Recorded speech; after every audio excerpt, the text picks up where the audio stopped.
GhanaWeb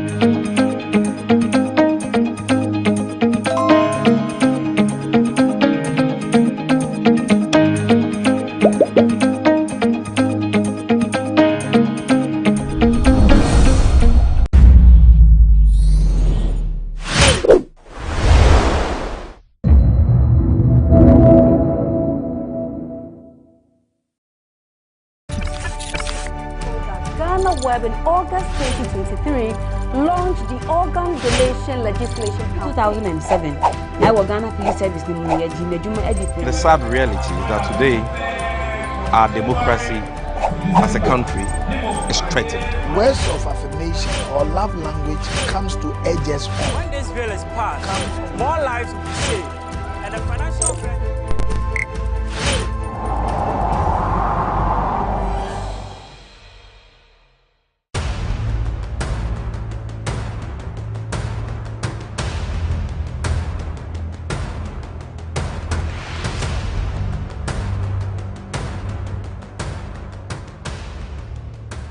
Kwalebu was, I think, 380.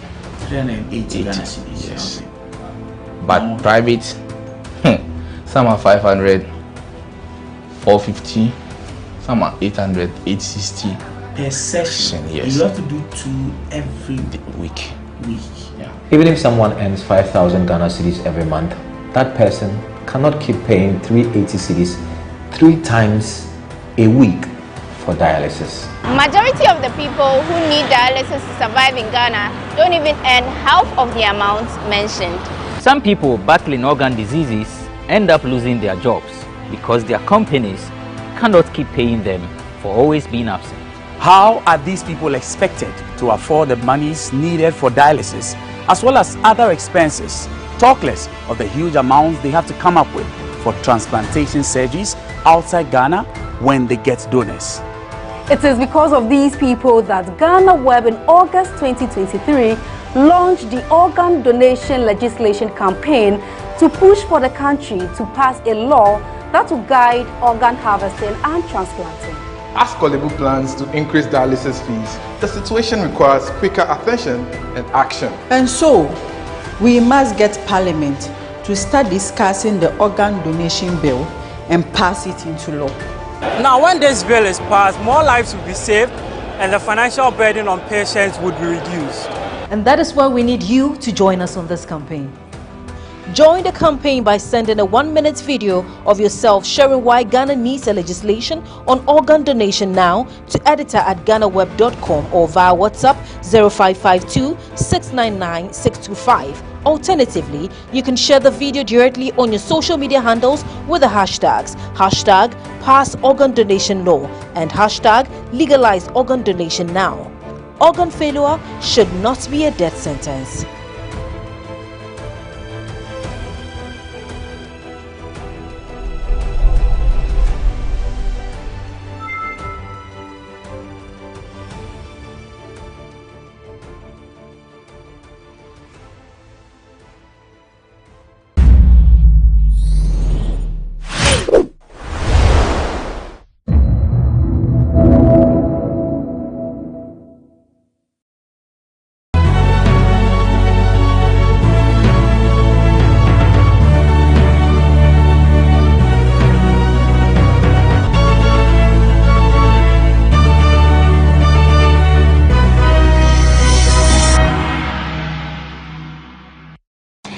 Welcome to another episode of BizTech on GhanaWeb TV. My name is Stella Jejomsoli. Today on BizTech, we're going to talk about the stock market, the global stock market to be precise, because a few days ago, the global stock market witnessed some crash because of the emergence of a new AI software system. So we're going to delve into that, and I have here with me Ralph Gibbs. He's founder and CEO of CD Rates. CD Rates is a fintech that aggregates exchange rates and fuel prices across the Ghanaian financial market.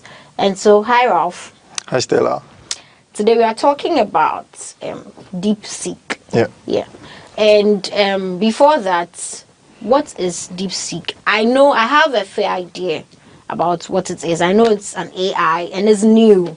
that's where a lot of people may not, have an idea about it, and that's why we are having this conversation today. So what is DeepSeek? Right. So DeepSeek, like you rightly said, it's a new AI model that was released from China, and I think it was released over the weekend. And what basically shocked most people was how much they claim it cost them to make it. So it was very cheap and affordable for them to create it, and they actually didn't price it. It wasn't made for sale. It was open sourced. What that means is they made the code available and they actually published the report, and anyone can look at it and copy it and basically build on top of it. And this is in contrast to the ones we are used to. So you've heard of like ChatGPT from OpenAI. Yeah. Those ones are paid and they are more closed. We don't really understand what's going on behind there. And those ones, they spent hundreds of millions of dollars to create them. But DeepSeek achieved something similar, but at a much affordable price. Okay, at a much affordable price. So we are hearing that it's because it's affordable. That's why it's led to the crash of the stock market. Yes. Isn't that supposed to be a good thing? Yeah, so that's right. So it's two things. So it's good for consumers. So that's people like you and I, and some developers, so people in the technology industry. What it means is basically, if you want to build an AI model or build on top of one, you can use the DeepSeek model and get similar outputs as ChatGPT or OpenAI. But it's bad for ChatGPT and other companies in the AI industry, because what it means is they invested billions of dollars. So like I said, OpenAI put in $100 million and even more. They've raised about $18 billion. And they actually announced a project called Project Stargate, where they are looking for $500 billion to invest in AI. So most people's thinking was, okay, to build a good AI model like ChatGPT, you need to spend billions and billions of dollars on chips and infrastructure. But then all of a sudden over the weekend, we hear a company from China just released spending just $6 million. So it made a lot of people get shocked that, wait, so it's not about putting in more money. Someone is actually doing it for less and they're actually putting it out for free. So that's what led to the shock. Okay, so I saw some people try to use DeepSeek. Actually, I've not tried it because I still have my reservations. Because how can you come like in 2 or 3 days and already things are, going bad, and we are seeing a dip in the stock market and all of that. So that is the only reason I haven't tried it. Right. Yeah. But apart from that, I don't think it's bad, because if it's affordable, why not? Because these days, anything that you want to access on the internet, you'd have to pay for it to be able to enjoy premium version of it. So what are the key, features to look out for, or that will even make someone attracted to DeepSeek? Sure. So speaking of why you've not even used this, so some of the reasons why some people are not attracted to it is because they felt privacy concerns. So because it's from China. And honestly, my personal opinion is, it's a company from China. Where else do you expect them to store the data? Of course, they'll store it in China. But some people feel hesitant because we are used to, or if it's in UK stored in Europe, or it's in US stored in US, it feels safer. But then when we've come to associate China with, or if it's going to China, it's sort of bad because you don't know how they're going to manage it. Exactly. But that's wrong, because what they are doing, they are actually not doing anything out of the ordinary, different from what the US companies are doing. But that's what a lot of people are hesitant about. So ChatGPT is from US? Yes, so ChatGPT is from OpenAI, and they are based in US. Yes. And DeepSeek is from a Chinese hedge fund. It actually started as a hedge fund. So just to take you back a bit on how DeepSeek started. So the founder started it, he started a hedge fund company where basically what they're doing is they automate. So you know how you trade on the stock market, you tell your stockbroker, oh, I want to buy these shares and that shares. There's also this thing called automated trading, where it's high frequency trading, and it's basically bots buying and selling shares on the stock exchange. So they started with that, and it was integrated with AI. And this was somewhere around 2016. So they've been working with AI for a while, and I think they have around $8 to $18 billion under management. That's how much they're investing using these AI trained bots. And somewhere in 2023, they decided, oh, let's just try this large language model, which is what we know as ChatGPT, those kind of things. And they started, and they spent just $6 million, and they were able to do this. So that's also part of the reason why they put it out there for free, open source. It's because that's not their main business. It was just a side. It's not even a side hustle. It's just a side project that they did. In terms of why people be attracted to it, it's because they actually benchmarked it, and there are several tests they do. I wouldn't bore you with the details, but they test it with things like natural language. So when you interact with it, how does its output look in terms of how you expect a human being to respond to the question you asked or whatever you told it to do? And actually slightly beats ChatGPT's latest model. So by latest model, I'm not talking about the free ChatGPT that's available to everyone. So there's a $20 per month subscription ChatGPT has, Yes. and that's the latest model, which is called 4.0 mini.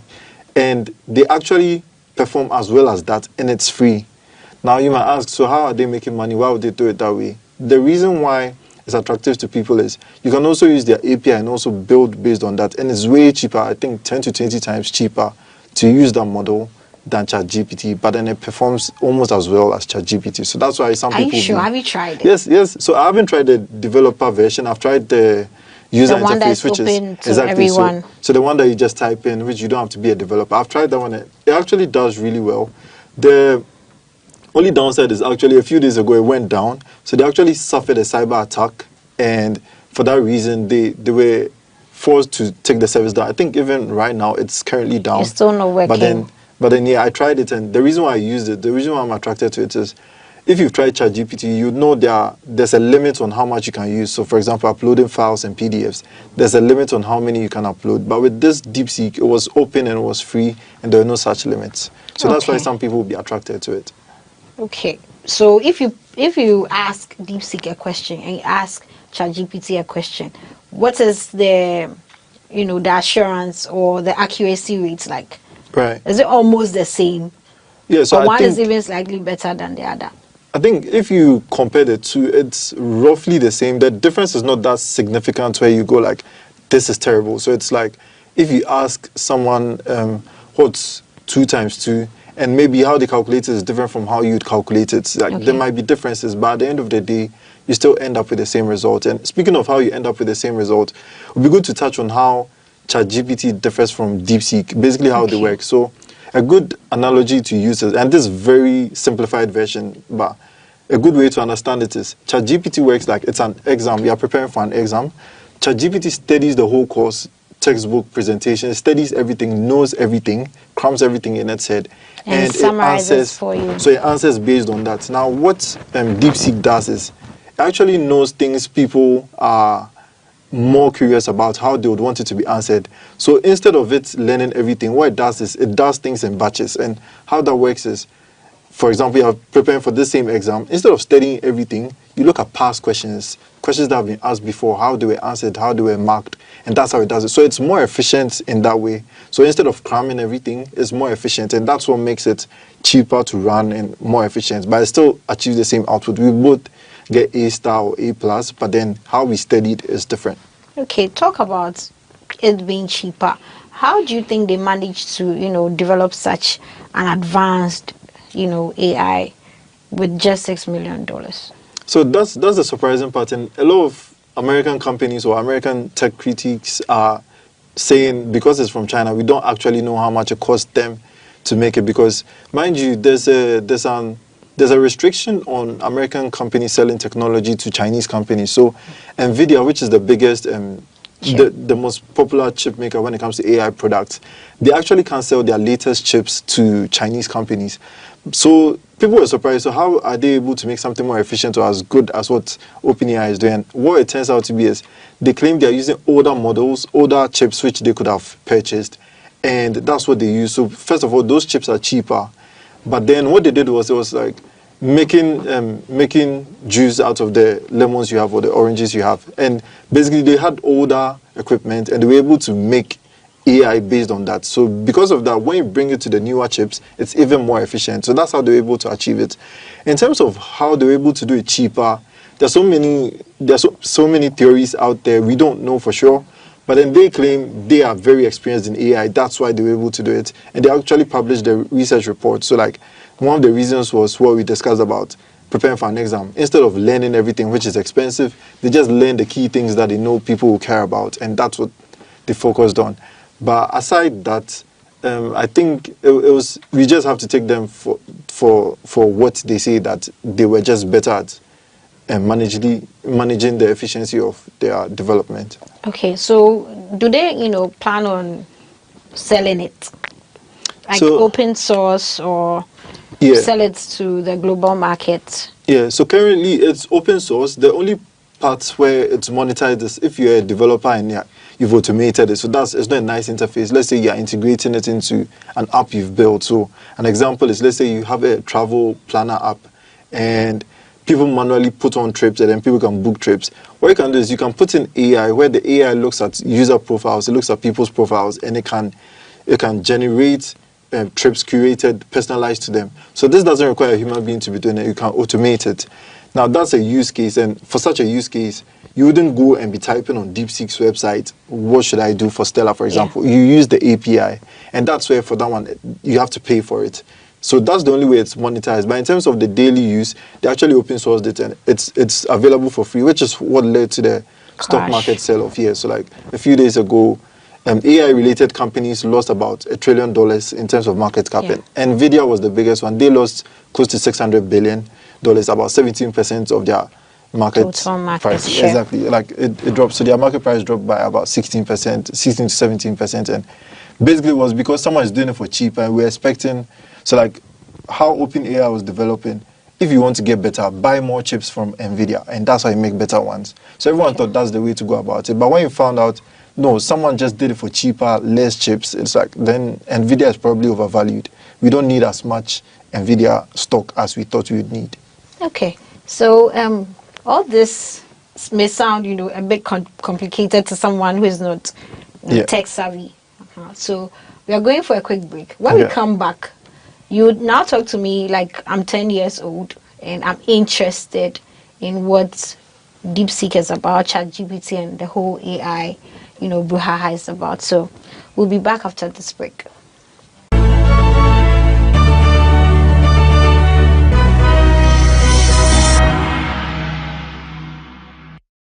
You're still watching Best Tech here on GhanaWeb TV. My name is Stella Jijomsuge. I'm still here with Ralph. And before that break, I was asking Ralph to explain to me, as a 10-year-old, how this affects me as an investor or someone who is interested in the stock market. And so, tell me. Sure. So I'll take it from two angles. So first off, as a 10-year-old, how to understand it. So I would say ChatGPT or OpenAI, or these large language models, as they're technically called, the easiest way to understand it is it's your friend. You can ask anything. So, as a 10-year-old, kids always ask questions, even things that should be obvious to them. Imagine ChatGPT as the person who would answer any question and they know about everything. Like, it's not like your parents where they don't know, but they'll pretend they know. ChatGPT actually knows about it and it can answer. And you can actually tell it, respond to me like I'm a 10-year-old, and it would do that. So questions you can ask, it goes everything from social media, content creation, content calendar, even in healthcare, you can use AI to detect things. And like I said, in finance, you can use it for trading. So for example, you can set an AI to check, okay, if the exchange rates reach 16 cedis and this happens and the weather is going bad, sell this company or buy this company, like basically automate things, and it could do all of that for you. So that's understanding as a 10-year-old. Basically, you can ask it anything and it can respond. Obviously, you can't do things like, you can't ask it for money and things like that. It's never going to do that. Can it read emotions?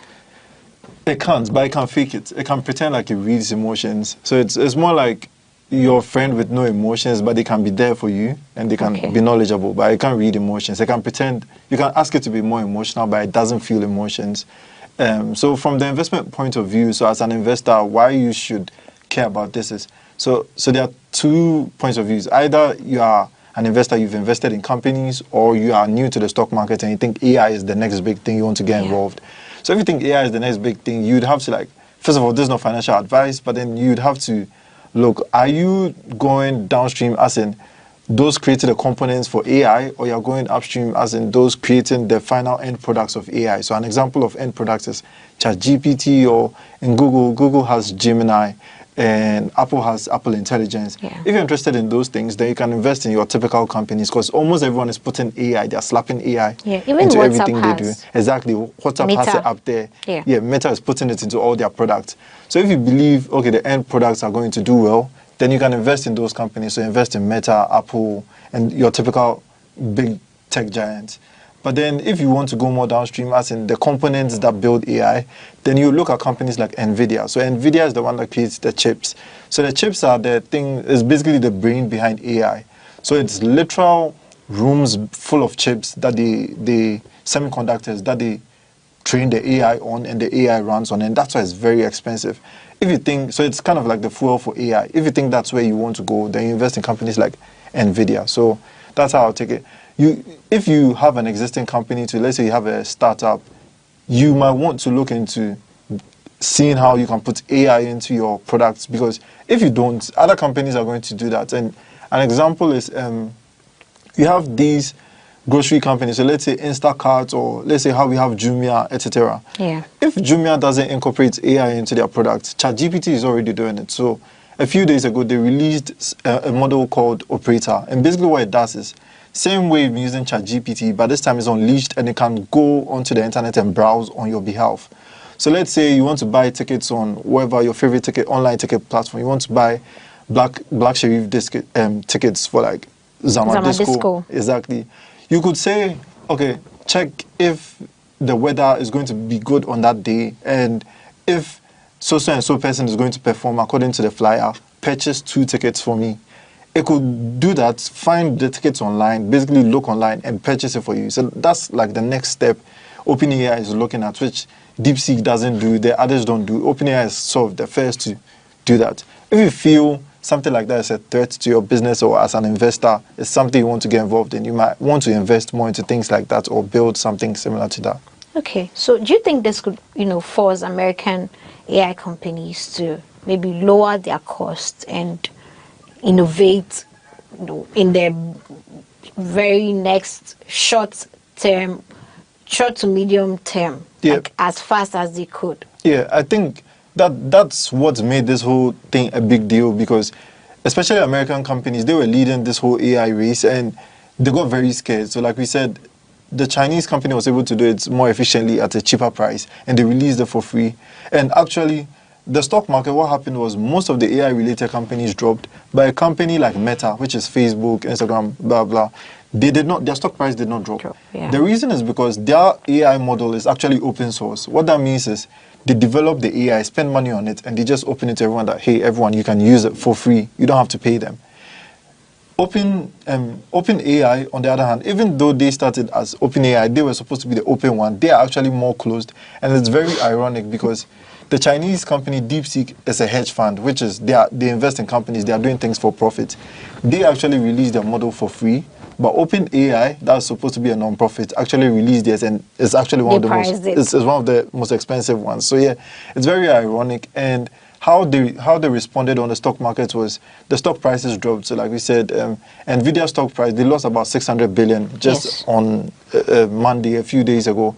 And the other companies lost about $400 billion in total. So over $1 trillion was lost. So that's how much is affecting. That's actually the first ever in history. Yeah, it was definitely a big deal. And US tech companies have not had something like this, where something just comes up over the weekend and you lose over $1 trillion, to the point where it was even affecting some cryptos, because for whatever reason, people were just panicking. Yeah. So that's how American companies are feeling about it. But then it's a good thing for consumers, because now it's forced ChatGPT had to actually start reducing their prices, and in the end, we benefit. So they are seeing there's a free version, which is almost as good. They can't be charging premiums anymore. They are forced to be more efficient. And like we said, because DeepSeek is open source, they can actually learn from them, which is the good thing. They can learn from them and apply their efficiencies to their own product. Okay. Do you think this, shifts the balance of power in AI from the US to China? I mean, the West in general, not just the US, have a lot of companies doing different things. So there's Anthropic AI, there's Gemini, there's Apple Intelligence. Different companies are releasing different models, and they all perform differently for different tasks. So for some of them, there's one called Hugging Face. It's very good at generating images. There's also this one, Photo AI. It's very good at generating images of, let's say you upload your image and tell it, create an image of me in Bali, even though you've never been to Bali. It can create that and it looks realistic. So those are more specialized AIs, and there's a lot of those in America or in the West. So there's another one to PDF.ai. You upload a PDF, you can interact with it. The general ones like ChatGPT and DeepSeek can also do that, but not as well. They have their limitations. So all in all, I feel still the West has the dominance, and this is just the first step in China proving that, listen, we are also in the game, and it's basically like a battle of who can actually make the best one. But in terms of the ecosystem, all the way from presidency, Trump is supporting the tech companies, and there are so many companies involved in the West. It's more of a cohesive ecosystem, whereas in China, it's more of like one-off superstars. So we are yet to see who else comes out of China with something amazing. Well, do you think this could, spark a shift in global AI funding and partnerships? So that's interesting because most global AI financing has been to countries within where the funding is coming from. And what I mean by that is US investors are not bringing their money to Africa to invest in AI because they can do it at home. They don't need to bring it. That's the beauty about software and technology. You can build, so for example, Google search. Google can make their search so amazing that they don't need Ghanaians to improve it further. It will still be relevant to you. The local content only comes in to add final touches and make it more user-friendly and that kind of thing. But in terms of the core technology working, you don't need a Ghanaian to work at YouTube for them to make YouTube relevant to Ghanaians. So currently, there's not that much funding coming from outside unless our local governments and maybe Africa come together and we start investing more in AI. But then there's a lot at stake, which, yes, we should invest more. But currently, it doesn't look like we are spending as much as other countries. Okay, so now let's look at long-term, economic implications of China's AI system on the global market. Right. Long-term, what are the economic implications for us? I think economic implications, it's a wild guess. It could go either way because AI is actually something which has been in existence for a while. So if you look at TikTok, which is actually from China. So TikTok is from a company called Douyin. Douyin is the local Chinese, the original name for it, and TikTok is more of the Western or the international name for it. And their AI is one of the most amazing ones. If you use TikTok, you prefer the TikTok For You page to the Instagram Reels one. So that's an example of a use case of AI, but it's tailored to social media. And those are some cases where they're proving themselves to be competitive enough. But when it comes to something like long-form content, I think personally I prefer YouTube content. So it's more of like the balance is tilting away from the West and is becoming more balanced. But where I'm interested in is where Africa can also take part in it and we can also contribute and benefit from it. Okay, so what role should governments play in ensuring that ethical and responsible, AI development is enhanced? Yeah, that's a good question because AI started with, seriously, you can say unethical practices. So ChatGPT, for instance, they scraped almost the entire internet for everything they could find on the internet, from research reports to forums on Reddit, Twitter. So they scraped like literally your tweets trained AI. You might not believe it, but you contributed to training AI. And what that means is, with technology, it's garbage in, garbage out. So until we've identified something and corrected it, the faults will still be in there. So aside those ethics, we still have to be conscious of how are we creating it to be used out there, because it's almost like a weapon we are putting out there, because now you can ask it something like you asked earlier on for a 10-year-old to understand how ChatGPT works. What that means is people who are younger and less experienced in certain things, like let's say the making of a bomb, which is something you wouldn't want people just creating. To know. You can go on ChatGPT and ask it how to create a bomb. And they can do things like put in safeguards where it wouldn't teach you explicitly, but you can trick it, you say, oh no, it's for educational purposes. Or I've identified the bomb, how do I know it's a bomb? And sort of like reverse engineer it. So there are certain things which make it dangerous, but then the hope is that we invest more into understanding how it works and then putting safety rails around it. Okay, so as a tech person in Ghana, should this, make you happy or make you, because I know that in the tech world, when things like this happen, it becomes like quite exciting, the adrenaline rush, like, okay, this is something that we can, tap into and add to our already knowledge, the things that we already know to do.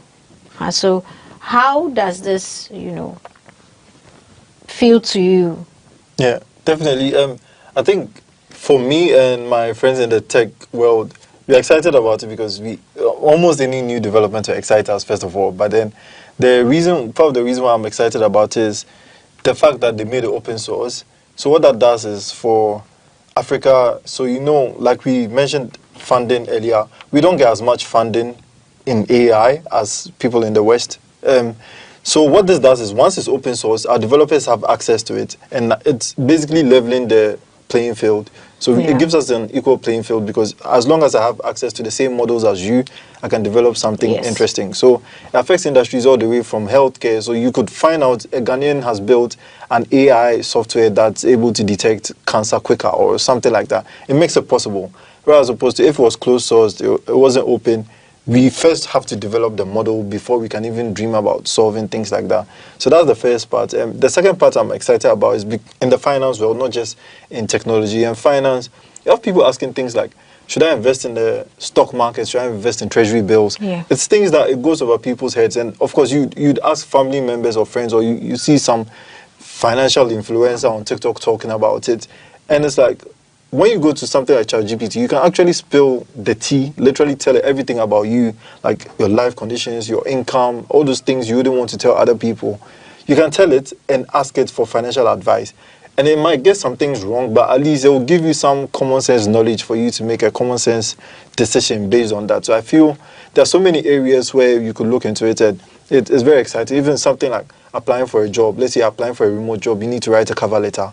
You can literally just tell it a bit about yourself and tell it, write a cover letter to apply for this job, and just copy and paste what the job requirements are. You could tailor it, and you could ask it, point out certain things that don't work out for me, which I need to work on, or why this job isn't a good fit, and it'll point all of that out for you. And this is something you'd have had to go for consulting and pay someone for, but this is ChatGPT. So there's so many exciting things about it, and I think it would be good if we tap into it. Right. Thank you very much, Ralph. This has been an exciting and enlightening conversation on artificial intelligence and the stock market. So we come your way again with Best Tech. My name is Stella Jijom-Sugli, and I've been doing this with Ralph Gibbs. He's founder and CEO of CD8. Bye.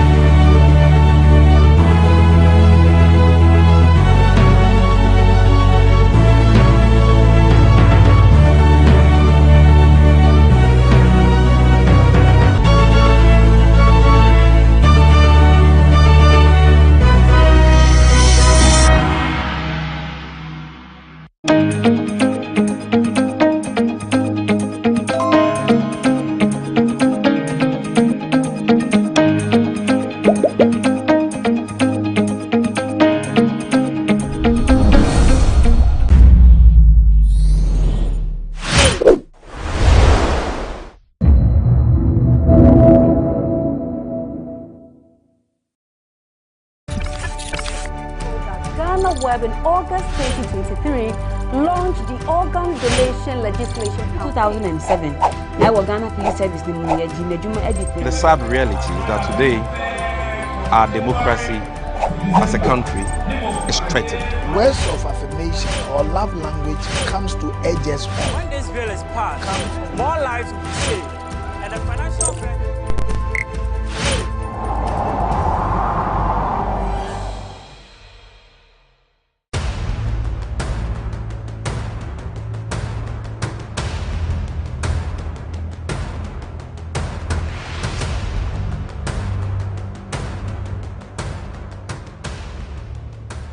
Kwalebu was, I think, 380. 380 Ghana cedis. Yes. But private, some are 500, 450, some are 800, 860. Per session, yes. You have to do 2 every week. Yeah. Even if someone earns 5,000 Ghana cedis every month, that person cannot keep paying 380 cedis 3 times a week for dialysis. Majority of the people who need dialysis to survive in Ghana don't even earn half of the amount mentioned. Some people battling organ diseases end up losing their jobs because their companies cannot keep paying them for always being absent. How are these people expected to afford the monies needed for dialysis as well as other expenses? Talk less of the huge amounts they have to come up with for transplantation surgeries outside Ghana when they get donors.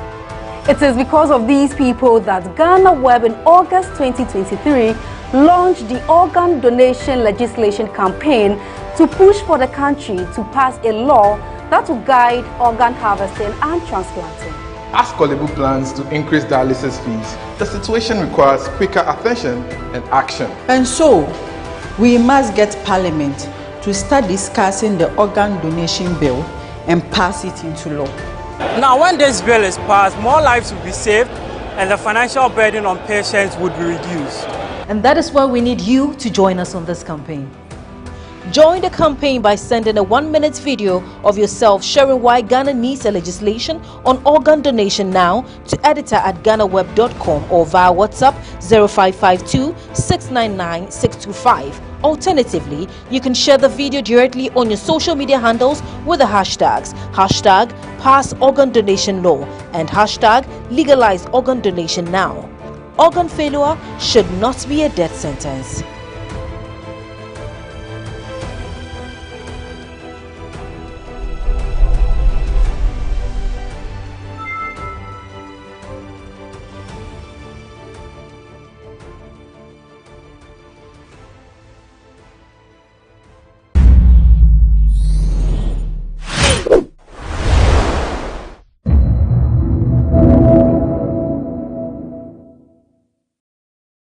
You see the telenovelas on TV? Yes. I think it's criminal.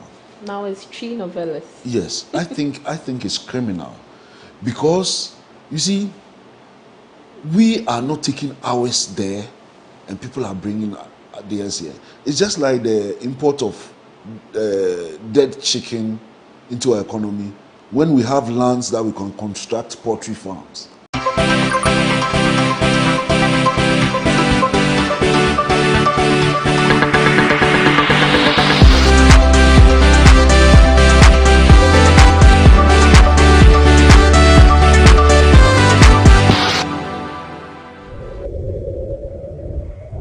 It's a whole new season of Talkatainment right here on GhanaWeb TV.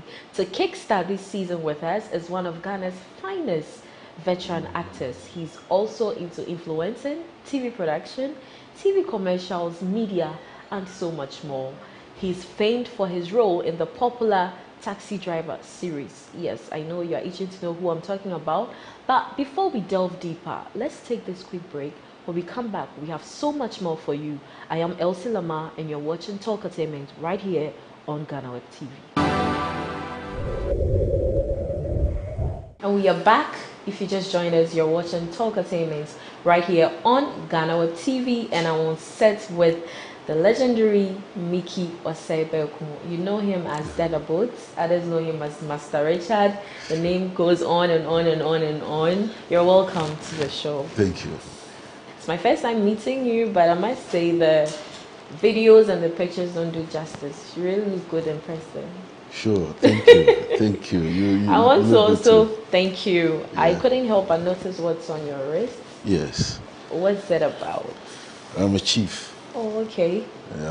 Omankrado, or what other tribes know as Kuntihine.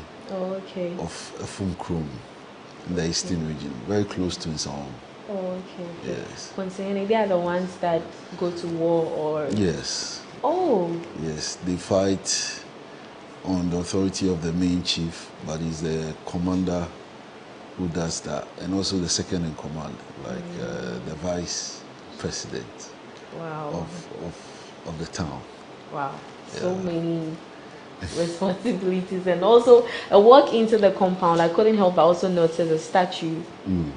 And can you tell us about it as well? That's my mom. I used to live with her until she left us a couple of years ago, 2019. So she was everything to me. Wow. Yeah, she was everything to me. So that is to commemorate her passing and also keep her not just in our hearts, in our sights as well. Because I always feel that she's present and she's a guardian angel. I can even tell the emotions in your eyes right now. Yeah. And the breast cancer awareness program is... My mom had breast cancer when she was 60.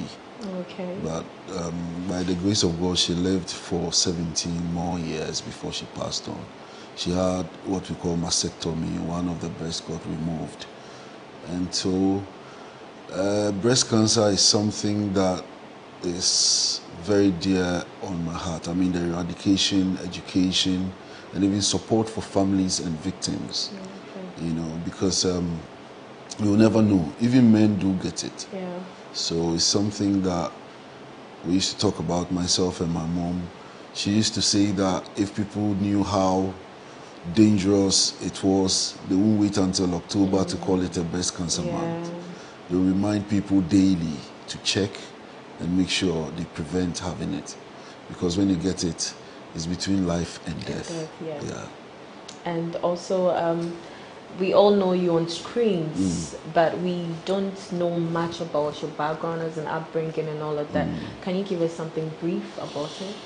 Well, okay, to complete the breast cancer thing, so after her passing, even before she passed, we decided to set up a foundation to support and educate people for early detection and prevention, and also support victims, both financially, emotionally, and all of that, especially emotionally. So that is what the breast cancer, Akuma Breast Cancer Foundation is about. Our Akuma Breast Care Foundation, so because we care for the, want to care for the breast, yes. And I'm the major carer. So care of the breast. Yes, and talk about my background, upbringing. I was born at Accra, Newtown. It's close to Malata Market. So I grew up around that environment. Attended school at Accra, Newtown. My basic education went through Accra, Newtown experimental school, and then also proceeded to Kimbu Junior Secondary School. It's now a senior secondary school. No wonder you're a man crado. All the places you're mentioning. Yes, I hear the ex-president attended Kimbu, so probably I could become president one day. Yeah, so then, so that was basic education. That's how I grew up from that community, not too affluent, but average. Yeah, and hardcore. Hardcore. Zongo life. Yeah, that's how we grew up. Yeah. So that hardness has played a role in surviving. Yeah. So did you have both parents living together? Yes, well, no, I would say. I lived all my life with my mom. Okay. Yeah, I first saw my dad when I was about close to 40, due to some circumstances between themselves, I don't want to explain. For the first time? Yes. I say this because, not to discredit my dad, because he had his own issues at the time. My dad is still alive, and we are very close now. We bonded so well after we met. But I say this to encourage people, the youth, who say that I never met my dad, my mom wasn't there, so that is the reason for my predicament. I think that is not true. Sometimes it does affect lives, but if you keep your focus right, I think that you can survive life and be able to build it with or without a parent. What is that one thing that has stuck with you till date as a result of having your dad absent at a point in your life? A lot. Tell us one. I mean, even building relationships, sometimes you find it difficult to understand certain things you could have understood when you were growing up if you found your mom and dad practicing it. So sometimes you lack. An elderly man told me that children who are brought up from single parents don't tend to be very good married materials, and sometimes I tend to agree. Yes, I tend to agree, because you find experience in the relationship between yourself and your mom, and that can positively impact on your own relationships when you get into it. So when one of them is absent, it becomes very difficult for you to understand some of these mechanics in relationships. So what the man said, has it impacted in your life in any way in terms of marital? Well, I feel I could have been better if I had mom and dad. And sometimes you have mom and dad, but you still find problems with them that makes it worse. But on the average, you could be a better person if mom and dad live peacefully, love each other. It affects you in a lot of ways. So for me, well, I've not been too bad, but I think that some of these things, if I've learned from that age growing up, I could have become better than I am. Okay, so let's move away from that. Right. Fast forward. Dada Boats Master Richard was everywhere in Ghana. Like you became a household brand. You are, of course, you're still a household brand. Household name, everybody knows you. Yeah. How did you transition from that into going, I won't say you went Haitians, because like, yeah, you were then and then you're back, but now you're into media, you're into commercials and all of that. What was the transition like? What necessitated that you transitioning from movies into TV, media, commercials and all of that? What was the spark? I ascribe everything that happens to me to the grace of God. I think that I'm a special child of God.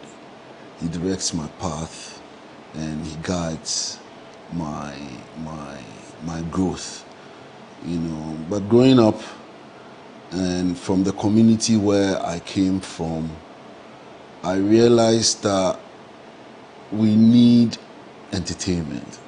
People really survive on happiness. Yeah. And people who are able to construct that level of happiness are very, very important in life.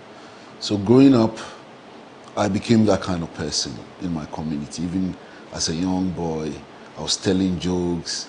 People were always happy to find me around. Because he come and sing for me, come and tell me a joke, that kind of thing. Sometimes I got fed by that. Other times I got gifts, especially when I was in a secondary school.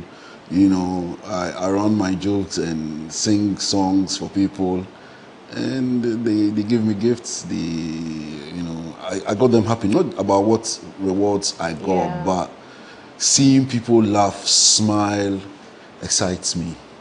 So that was the motivation. And growing up, I got the opportunity from the primary school to act in a play. I remember when I was in class 5 as a chief in a play called The Lost Ring.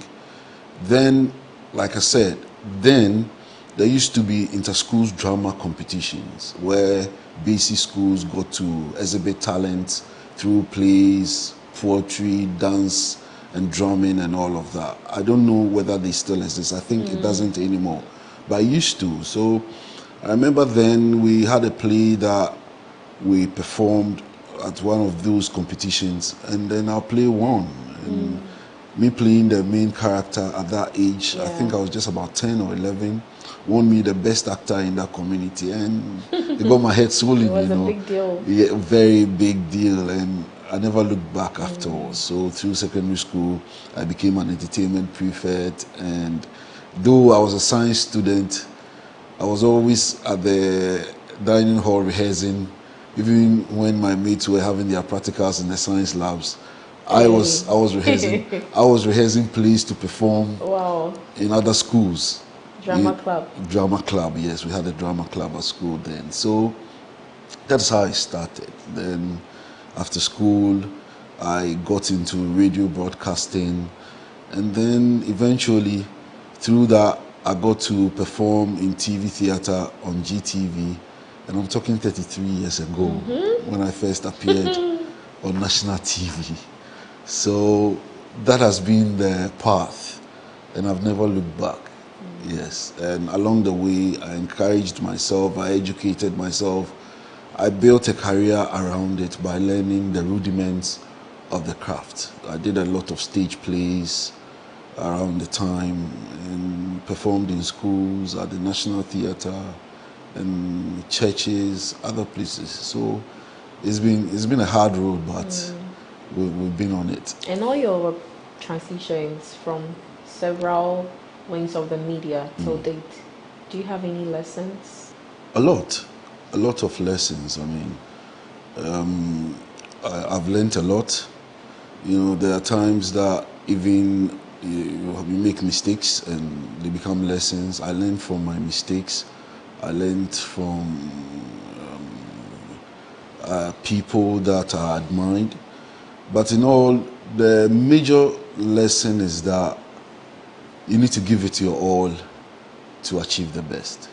Recently, elections came and it's gone. Yeah. So, don't ask me which party. No. Yeah. I want to ask of your overview. Yeah. What you actually think in broader light about the elections.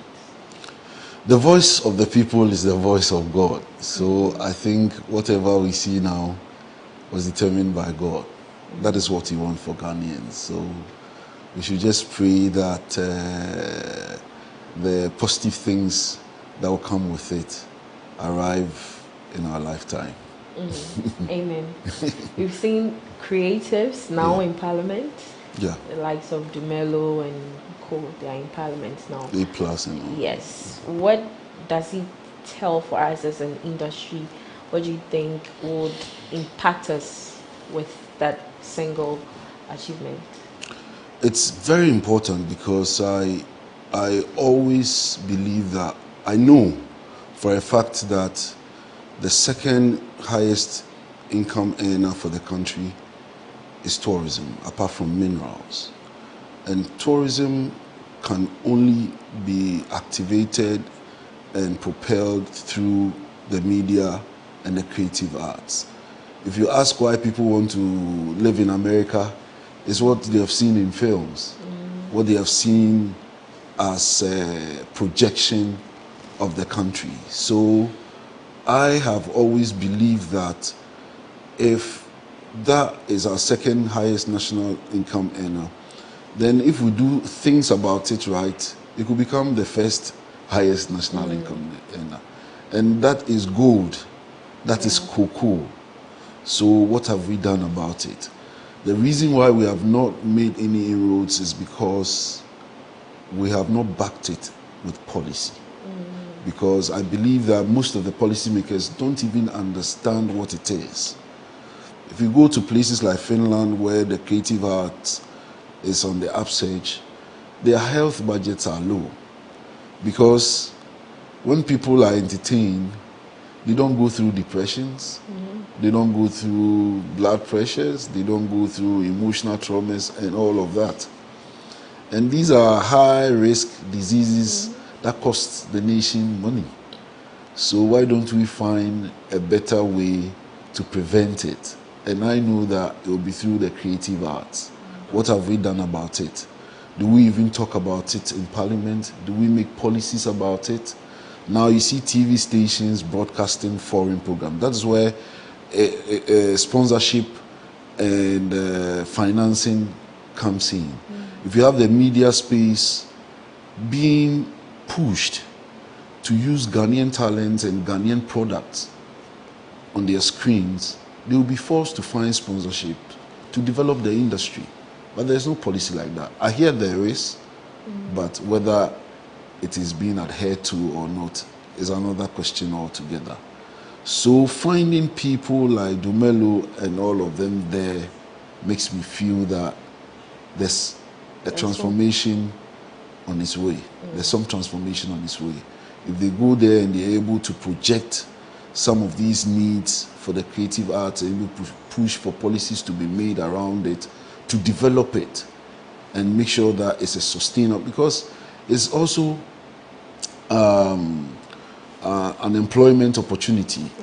Because I shoot commercials and sometimes I have as many as 60, 70 people on set. What would these people be doing if they were acting in these commercials? They will have a lot more to do if we have more of those.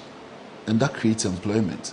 So economically, it's also wise for us to look at these areas of the creative arts. So John and A+ and other people who are stakeholders in the industry, being there within the policymakers, I'm sure will bring a lot of change. Who are you tipping to assume the role of the Tourism and Arts Ministry? Well, I can't tell. It's the prerogative of the president. Do you have a favorite candidate? I would wish one of the creative arts guys become Like who? like John or A+, any of them becoming one of those. Well, we had one there. We had Makokriku Mante there. That was But- MPP's time. Yes, but the impact wasn't really felt. So I hope that this time around, whoever. Greg Soma, Yes, it's a very good. Chifa Gomashi. Yes, these are all guys that I think can do a lot of work. Yes, Rex especially, with his maturity in the industry, his But experience. people are saying because of the issues around the Gamero, he's not fit for purpose. What are the issues around Gamro? I don't understand the issues around With the Gamro because musicians not receiving what is due them. they are not getting. Gamro is not receiving what is due Gamro. You understand? How many of these radio stations have trackers by their systems that tracks the music that the people play, so that they even know how much to pay Gamro? So they give Gamro some chicken change, and then Gamro also give them akokon keti. So that's how it is. But if there are policies that ensures that people who play their music on radio, people who use their works on TV, in their commercials and other places, duly pay what these musicians deserve. You can drive through the street right now and you find people selling pen drives with people's sweat on it and nobody's arresting them. And I'm like, wow, how can these people who are putting in their sweat to create these things survive if people are just selling their works? And it didn't start now, it's been there. I remember one musician, Charles Samoa, he said after releasing hits upon hits from Germany, he came to Ghana one day and a guy met him and said, Charles, and you come abroad, and cassette and the person said it like it was normal. Pirated the man's cassettes to be able to build a story building when the man doesn't have a one-bedroom apartment. So that has been the style, and that's why I keep saying policy. If policy works in favor of this industry, a lot of things will change. Should we expect you in Parliament anytime soon? Sometime soon, inshallah. 2028? Inshallah. On this note, let's take a quick break. When we come back, we have so much more for you right here on Talk Entertainment on GhanaWeb TV. Don't go away. Welcome back to Talk Entertainment here on GhanaWeb TV. We are still here chit-chatting with with Master Richard, Dada Boat, however you want to call him. That's my qualification. Oh, okay. You are from Kumasi. My dad is. Oh, okay. Yeah, my mom is on the Kuapim. Oh, okay. In the Eastern region. That's why I'm a chief in the Eastern region, because. Why not Ashanti region? I can't do matrilineal inheritance. So. And Wafase. You see that thing. So. You to someone who inherits your Wafa will inherit your. My Wafasi. Yeah. Anyways, moving away from that, would you agree that you are the male version of Nana McBrown in Ghana? Well, I'm not as handsome as. In terms of ambassadorial deals. For some reason I can believe that, because I'm sure the two of us have had the opportunity of working with a lot more businesses than some others, so I will agree somehow. Yeah. Because now on our screens, if it's not McBrown with you, like you are there for the men, she's there for the women. And how lucrative is the brand ambassadorial business? Like, how lucrative is it? I can speak for Nanama. Yeah, but for yourself. I can speak for myself. I think is not as lucrative as one would expect for me, because if I am able to do what I am doing here somewhere else in the world, I'm sure that I'll be flying private jets by now. But I shall for trotro. Yes. For me, it has been average. I believe it gets better. Well, it's not with all the brands I work with. Some of them are doing better than others. But, you know, you put that all together, and I call it survival. Maybe one day it will get better. You know, it's with all the things about the creative arts and how people regard it. You know, some people even think that what we do is some part-time job. But for me, that's what I do full-time. Some people will even invite you to do programs for them, act in films, do radio, TV commercials, and if they tell you how much they want to pay you, you'll be shocked. There are some people who even invite me to MC programs for them, and they want to pay me with the food that is served there. They want to pay me with the food that is served there and the drinks that will be provided at the function. So they don't really appreciate it the way it should be, you know. And sometimes, because you have to survive, there are certain commitments that you have to make only to survive, not because of the heftiness of the financial returns. So it's something that ought to be looked at. But as we grow and we become better, sometimes we ask for a bit more. And when there are places when you ask for a bit more, they will just kick you out and then probably find someone else. But it will get better.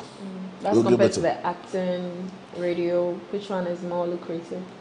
Acting and radio. Yes, and the ambassadorial brand ambassadorial stuff. I think that for me, a lot of my survival resources had come from being a brand ambassador for a couple of companies. I mean, I've been a brand ambassador for MTN for the past 13 years. Probably one of the longest brand ambassadors for the brand. You know, Cap Farm Ghana Limited, which is also doing very well. Betlog, I'm also brand ambassador for Burger App. I'm losing count of some of them, you know. Step to Christ. I mean, a few of them. Heaven. I am no more on heaven, actually. Oh, okay. And these are some of the problems, because to share with you, so there's a revelation here, if I can go on. Yeah. Sure. Yes, heaven, I got off heaven because they didn't understand they needed to pay me to be a brand ambassador. Yes, they thought that after doing the contract, you know, I shot TV commercials. I saw billboards of me everywhere in the country, and all that I had was 15,000 cedis. Yes. And that was it? Yes. So I needed to take it up, speak to people in the top level of advertising for them to even step in. And my asking for the increment or being paid according to how they are exposing my image to market their product got me kicked out. But the ads are still playing. Well, I've not seen it anywhere. If I see it, maybe I'll take an action. But the billboards have been changed, for that I know. I don't monitor a lot of television to see whether they still play it or not. After the contract was cancelled, I saw it a couple of times. But in this country, when you start doing that, radio to say, so sometimes you let it go. Elsewhere, maybe I would have become a millionaire from that. But the principle is that some of them think that, oh, anything should get you to do the work for them to make the money, and you don't deserve anything. Oh. Yes. So that's what happened with having Advert. I worked with the brand from 2013, you know, when nobody knew the brand, you know, and I can firmly say that by the grace of God, when I started with the brand, there were other top insecticide brands like Sasso and all of that. But eventually, they've taken over. they got to a point that my own cousin wanted Heaven products, and she needed to order for 3 months and wait till she gets the product. The products weren't there because people were buying it. So that was what the grace of God used me to do. But whether I was very well rewarded for that work, only God knows. But I believe that even when I work for Him and He don't reward me, God will find a way to reward me elsewhere. That is my belief. 15K. Your child may pass out your billboards. Obi weekend expenditure. Weekend poor. 1 night dinner expenditure. So how can I enjoy myself to that level? I know, right?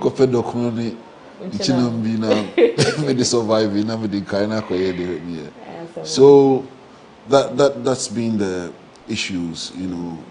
But well, I felt that even when people see me and say Gbadamushi or they say things about it, Heaven Bakope, that alone, that's a lot to my emotions, though it doesn't put food on the table. Yeah. Moving away from that, I saw a picture of you dressed like a lady. Yes. Was it for an ad or what was that about? There is a new character we are developing. For a program? Yes, I'm a Beyonce, the most beautiful woman in the Ashanti region. Oh, okay. Yes, so it's coming up. That's her name, actually. I'm a Beyonce. So you are the Ama Beyonce? Yeah, she believes she's more beautiful than even Beyonce. Why? Why a female character? I constantly thought about developing things that I'm a versatile actor, and I felt that there were times that I could play different things and bring life from different aspects into the dramatic sequences that I create. And I needed that kind of strong woman with that kind of mentality, you know, that she's on top of the world. And finding, I'm not saying there were no good actresses to do that, but finding somebody to perform it the way I want, I thought that I should do it myself. What are your views when it comes to cross-dressing within the skit making and movie space? Because of late we've had a lot of concerns about it. So what do you think is an okay thing? Well, I have not focused on that. I don't know whether because of my I'm a Beyonce thing. But mine is the Tyler Perry kind of concept. Yeah, that's what others are doing. So he's been an inspiration to me, that gentleman, because of what he does, his level of creativity and all of that. And that is what I think of doing. But as to what I think of what others are doing, I'm sure they also have their own reasons for what they do, and I can't comment in any way. But it's all good if it adds up to creativity, it adds up to the excitement in the industry, and people get to show how versatile they are. You know, it's all good. But they'll tell you it's not part of Ghanaians' culture. Cross-dressing. Yes, for a man to dress like a woman and portray it in movies. Well, I think that life has gone beyond just thinking culture-based development. Your culture becomes a foundation, but there are other things too, because people look at that character and enjoy it. You understand me? I am not performing that and come back to real life as a woman, or behave or think and live like a woman. it is just for the arts. You understand? Just to play a role. And we've had, and you know, film has its own standards. Film has its own culture. If you look at Coming to America, Eddie Murphy played about 7 roles in the same film. He played an old man, he played a woman, he played that, and that is a culture of filmmaking. That is a level of creativity that some of us are trying to adapt to, because at the end of the day, we are not doing it just, we're using our culture as a foundation, but we're not just doing it for ourselves. We're using it to attract other people to even understand our culture.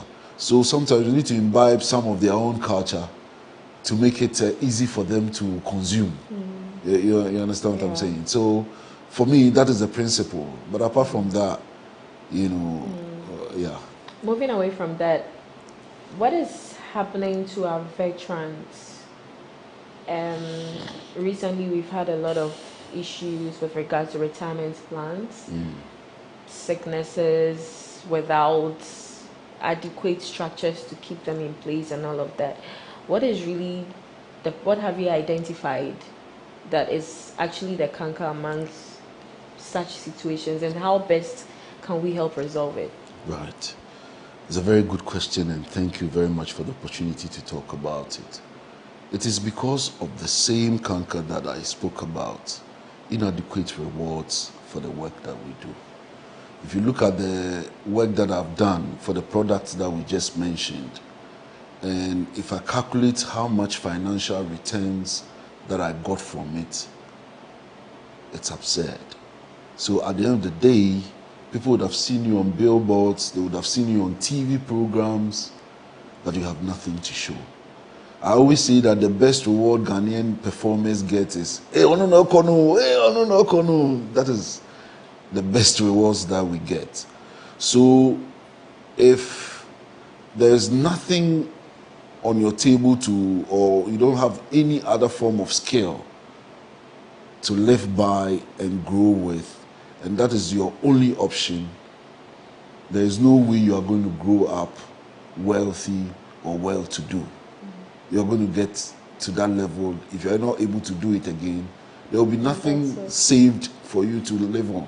That's the point, because as you work, what comes in is so little that you can't even save. That is what it is, because there's no policy that even guards. When you go to other places, there are A-class actors, B-class actors. A-class actors, you can't pay them you are a minimum of this amount for them to perform. And the industry understands that. So once you want to get this class of actor to perform in any of your situations, you know that for this one, this is the minimum I am paying. And that is the respect when you go to other countries, they give to the performing arts. Yeah. You know, when you go to other countries, performers are more respected than other professions.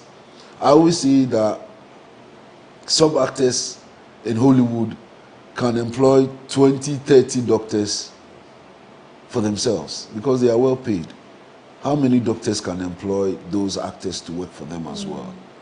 And that is because that industry has a lot of regards and appreciation for the craft. So they are very well rewarded. But in our case, it becomes a hobby, kind of. People do it because they are interested in it. They don't get to be rewarded. So most of these people die as paupers. You understand? Yeah. Titi said it when he was alive. Incomes from taxi driver, incomes from other productions. You know, even as we talk now, people come to ask me to perform in films and they want to pay me 1,000 cedis. They want to pay me 1,005. You understand? And so people will see a movie that will live all your life and all that you got was ice water money. So these are the situations. But then, if the system is really worked at and there's policy, people will earn more. They'll have more opportunities. You see the telenovelas on TV? Yes. I think it's criminal. Now it's 3 novellas. Yes, I think it's criminal because you see, we are not taking hours there, and people are bringing theirs here. It's just like the import of dead chicken into our economy. When we have lands that we can construct poultry farms, that will give better nutrition. It will give better economics. It will give better employment. So if we continue to kill poultry farms and import dead chicken, some chicken that has stayed in the freezer for years for consumption, it's criminal. And that's what we are doing with our arts. People are, we are paying foreign directors, foreign actors, when our actors and directors, producers don't have jobs. And that's criminal. Our crew, they don't have jobs. That is criminal. I think television stations who show these programs, their executives should be arrested for doing that. Because they are killing the economy, not just the industry. They are killing the economy. And these same people have families who complain about there are no jobs, there are no jobs. But this is what is happening. Because if you're making films, or if TV stations are instructed to even do 80% Ghanaian productions, it's not just the actors who find a job. Caterers will find jobs. Costume makers will find jobs. Makeup artists will find jobs. Crew members will find jobs. That is the understanding. Locations will find income. Why are we not doing that? You know, why have we left it like that? Why is no one concerned? Why is everyone looking on whilst these things go on? It is criminal and must be checked. And I believe that the new administration, with my guys in the policy house, should find a way to change this, because it can make a lot of difference if proper care is taken. With someone who is contesting as the president for the Actors Guild, I want to. I've not started Inshallah, let me use your phrase. Inshallah, when you step in those toes, what will be your first point of action? Even before that, I threatened a couple of years ago that I was going to have a naked demonstration if some of these productions are not taken off our screens.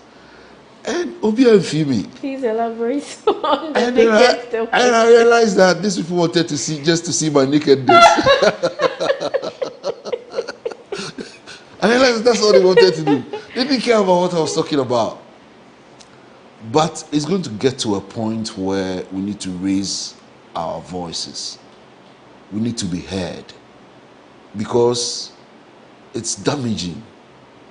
And we need to make reforms. Media houses, TV stations, and all of that should be made to show Ghanaian content instead of these foreign content. It's a must. And that's one of the things that I'll fight for if I get the opportunity. And fight to the last drop of my blood. Because even if we don't benefit, the future should. The country should benefit. You know, our work doesn't just bring money to our pockets. It sells the country as well. That is what takes what's in the country to the outside world. What we put on our media. So the benefits are enormous. So why are we relegating it to the background? That is the situation. So I'll do that. But the most important thing is that even to secure, you know, some welfare for the, you know, even whilst you are working, you should be able to have enough to save. Like some fund. Some funding, and you should be able to assess, you know, pension and all of that. So these are some of the things that will happen if I get the opportunity. And well, of course, I've started a Performance Foundation Ghana, because I support most of these veterans when I have the opportunity and the resources to do so. So what I'm thinking now is that why don't I find a way to really get more support in a pool to be able to support more of them. Because some of them is just an individual, send me this, give me that, and all of it. But there are some that are in very adverse situations. Some healthcare, and some need a surgery that will cost just some money, and they need to die because they can't afford it. Kiki Kabobu, even when the current president decided to support it was too late because initially he couldn't find support. So when people got to know and they wanted to offer support, it was gone. But when these people know that, okay, there's a foundation or there's an NGO that can help them in times of need. Some need just accommodation to survive. Some need to pay their health bills. Some even have legal issues they can't solve and all of that. So I'm getting stakeholders together to be a part of this foundation so that those of us who are actively working will also contribute, and the funds and all of that can also contribute to help these people when they go into difficulty. And I'm sure that foundation will be launched in a few months. Aside that, do you think we haven't positioned ourselves well for the government to take us seriously as creatives? It's true. We haven't yet. And that is why I'm happy that we have some of our guys now telling the society that we're capable of even making decisions for the country. So kudos to John Dumelo, A+, Rex Omar, and all of those people who are at the forefront of the creative arts, trying to get involved in policy making. And then again, I always say, but I'll ascribe all to policy, because most of us don't act as professionals because we are not trained. Training is a key factor that is lacking in our industry. Most of us go through it as amateurs, and because we go into it as amateurs, we don't really define our status very well in the eyes of the public.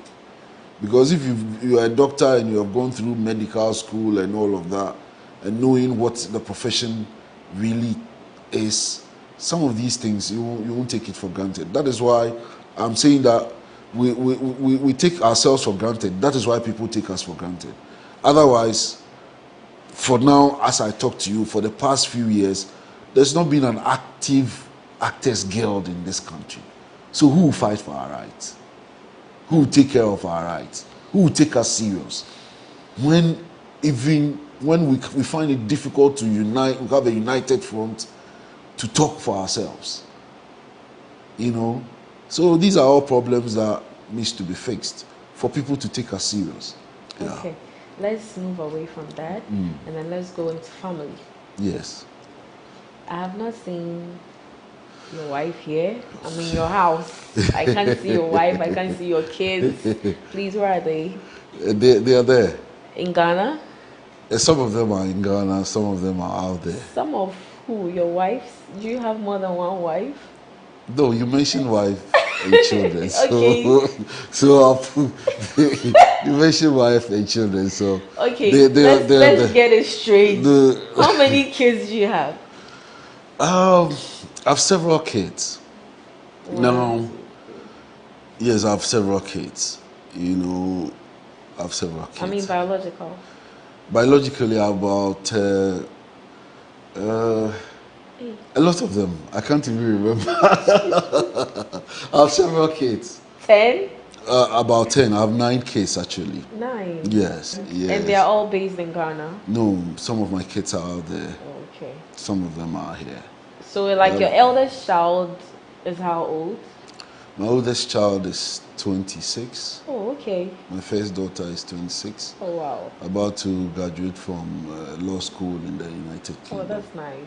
So that's nice. Yeah, but I keep saying that I have several kids because some, you know, both biological and non-biological, because I take care of a lot of kids.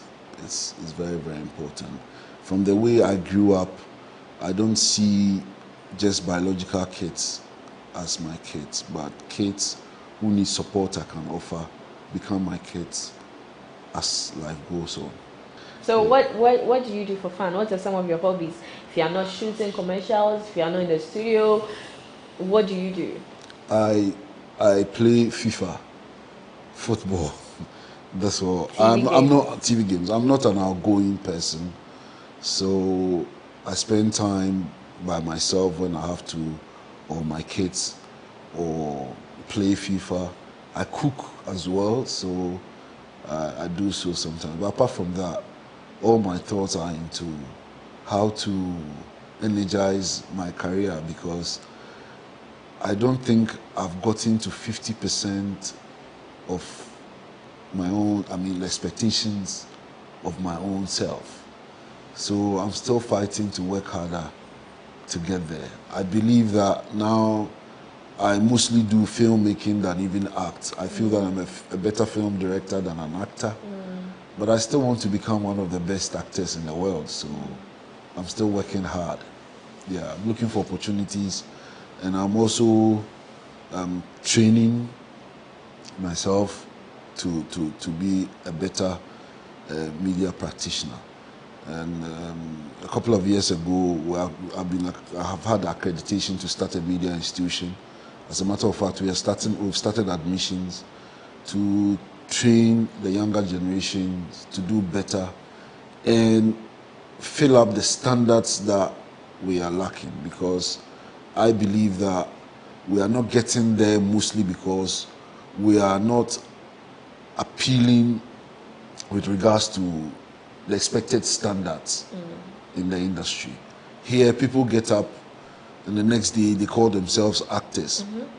People get up the next day, they say they are photographers because they have a camera to wild. But it takes training. People, when I tell people that people are reading their PhDs in photography, some people are amazed. But that is what it is. So we need to raise the standards. We need to raise the bar. And that is what will take us there. Okay. So any last words? Last words. Yeah.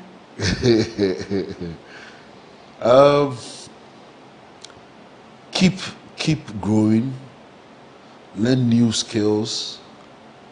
Better yourself. Make sure that your today is better than yesterday, and your tomorrow is also better than today. I have a lot of people come to me that I'm looking for a job, and I say, what can you do? And they tell me, oh, meet me at BBR. Then I said that there's a plane at the airport and they need a pilot. So meet me at BBR there. That's a job opportunity. You understand? So it means that you need to build for yourself good skills, employable skills, and that's what can change your life. So it's important. And think straight. In life, you might have ups and downs, but once God keeps you alive, there's always an opportunity to be better.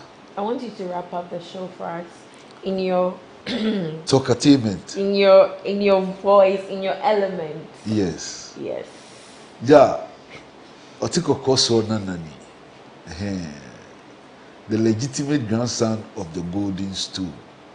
And no, and the year me qualification. And then talkativement about ahimfie.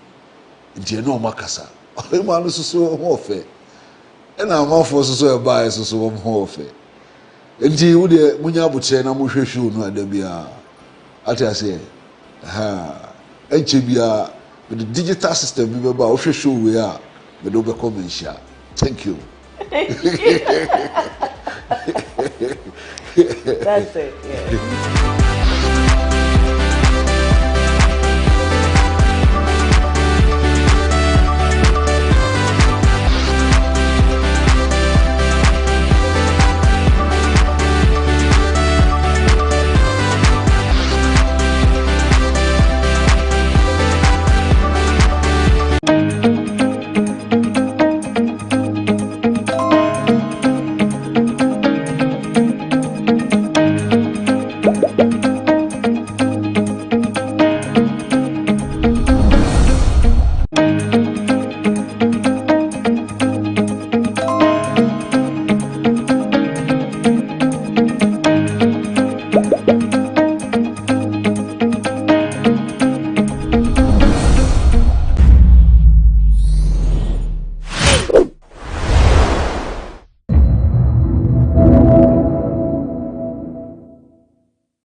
GhanaWeb in August 2023 launched the organ donation legislation campaign. 2007. I was Ghana Police Service. The sad reality is that today our democracy as a country is threatened. Words of affirmation or love language comes to urge us on. When this bill is passed, more lives will be saved, and the financial benefit.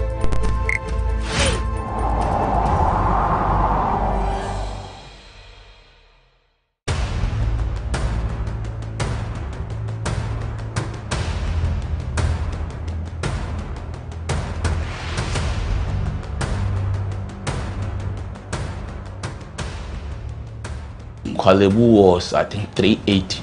380 Ghana cedis. Yes. But private, some are 500, 450, some are 800, 860. Per session, yes. You have to do 2 every week. Yeah. Even if someone earns 5,000 Ghana cedis every month, that person cannot keep paying 380 cedis 3 times a week for dialysis. Majority of the people who need dialysis to survive in Ghana don't even earn half of the amount mentioned. Some people battling organ diseases end up losing their jobs because their companies cannot keep paying them for always being absent. How are these people expected to afford the monies needed for dialysis as well as other expenses? Talk less of the huge amounts they have to come up with for transplantation surgeries outside Ghana when they get donors. It is because of these people that GhanaWeb in August 2023 launched the organ donation legislation campaign to push for the country to pass a law that will guide organ harvesting and transplanting. As Kwalebu plans to increase dialysis fees, the situation requires quicker attention and action. And so, we must get Parliament to start discussing the organ donation bill and pass it into law. Now, when this bill is passed, more lives will be saved, and the financial burden on patients would be reduced. And that is why we need you to join us on this campaign. Join the campaign by sending a 1-minute video of yourself sharing why Ghana needs a legislation on organ donation now to editor@ghanaweb.com or via WhatsApp 0552 699 625. Alternatively, you can share the video directly on your social media handles with the hashtags #PassOrganDonationLaw and #LegalizeOrganDonationNow. Organ failure should not be a death sentence.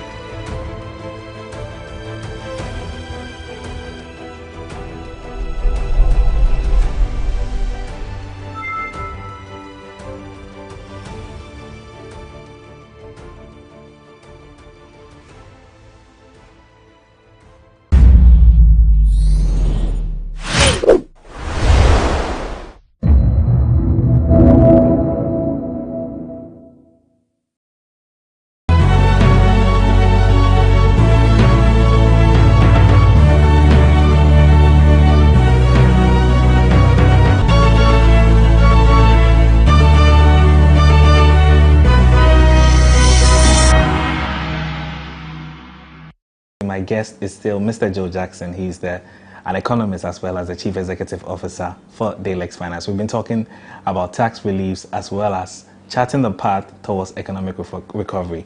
Mr. Joe, I've been having a very interesting conversation with you. I just want to zoom in quickly to imports. I mean, there's always been that argument that we like to import too much.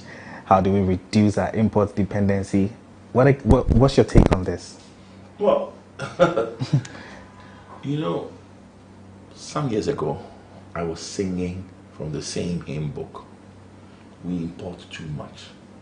And that's why the cedi is continuously depreciating. Unfortunately, or fortunately, depending on where you sit, I've changed my tune. I'm singing from a different hymn book. Why is that? It's very simple.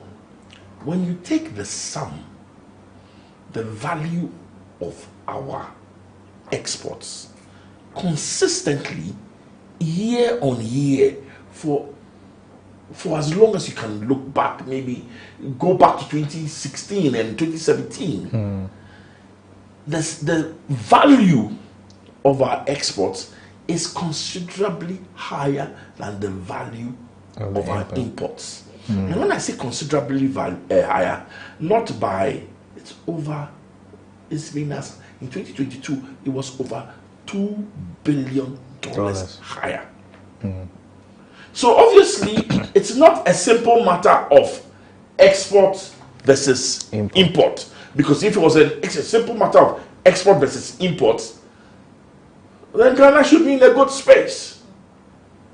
Our city should be appreciating. And we should be a net lender to other countries. Unfortunately, you know what happens?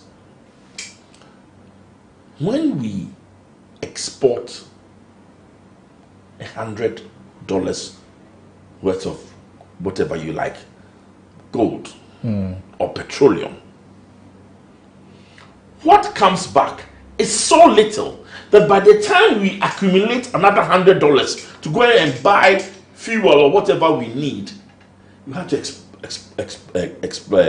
export a lot. Take, for example, Botswana. They don't have oil. So non-oil exports, when they export $100, $51 also comes back. Hop over to Nigeria. When they export $100 of oil, another $51 come back. So there's a retention. There's a retention.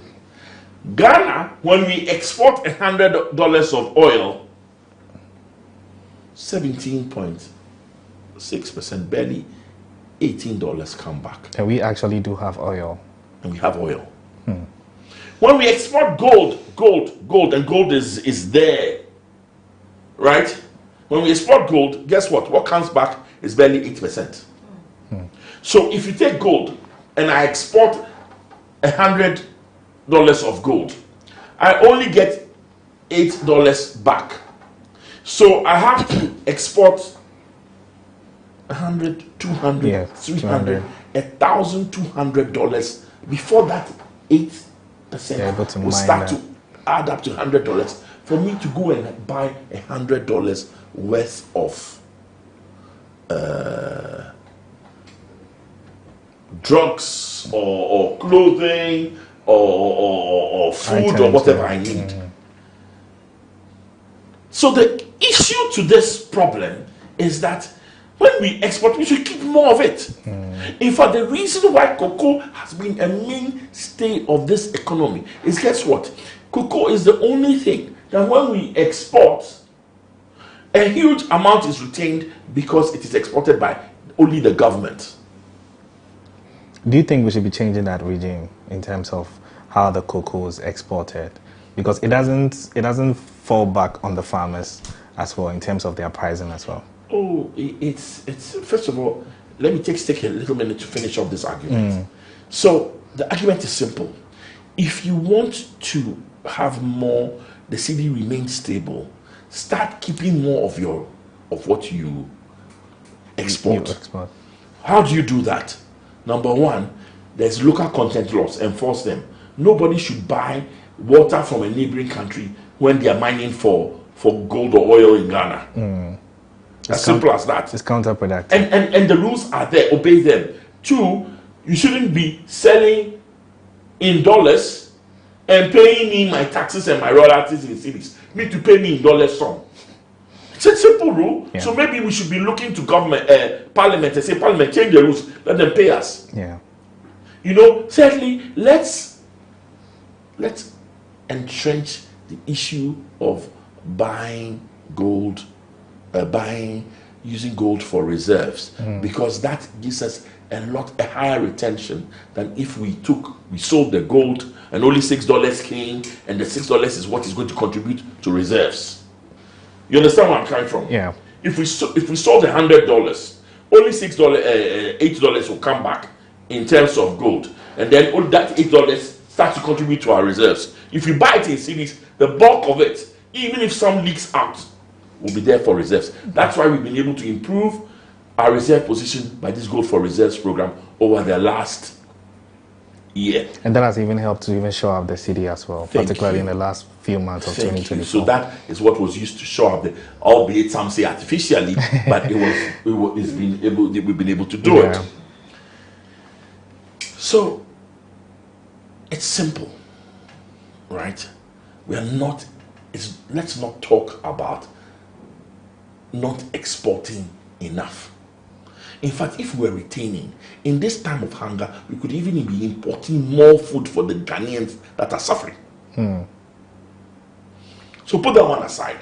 Now, Cocoa Board was interesting because Cocoa Board was one institution that was not under the Ministry of Agric. It was under the Ministry of Finance. Yeah. Because it was the Ministry of Finance that understood the strategic significance of Cocoa Board in terms of what the role it played in keeping the value of the cedi because retention of our exports was so high. In the last 8 years, we took Cocoa Board and gave it back to the Ministry of Agric. And the net result is now that Cocoa Board is forecasting 30% less 30% of harvest than what they used to do then. Yeah, they even had to delay I think the 2022-2023 crop season or so. They had to delay some of the exports. You haven't even heard the worst. 2 months ago, they actually issued a bulletin that even the 30% that they were talking about is going to be even less. Yeah, they revised that figure again.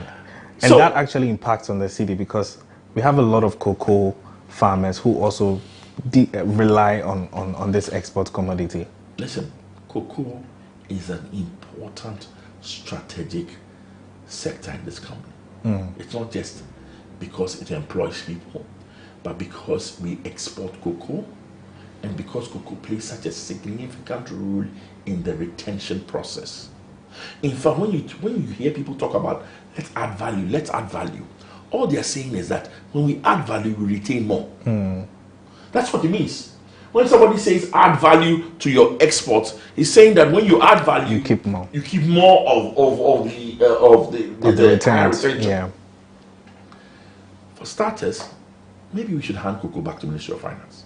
And Cocoa Board needs a revamp. This is not just a reset. Yeah. It needs, when you are an adult and they say you have a root canal and they have to, this one you have to hold the food, their tooth and pull it out painfully. So we had our Honorable Dr. Randy Abbey. Randy Abbey. Is it? Yeah, Dr. Randy Abbey. Dr. Randy Abbey has been appointed to Cocoa Board. Yes, Randy Abbey.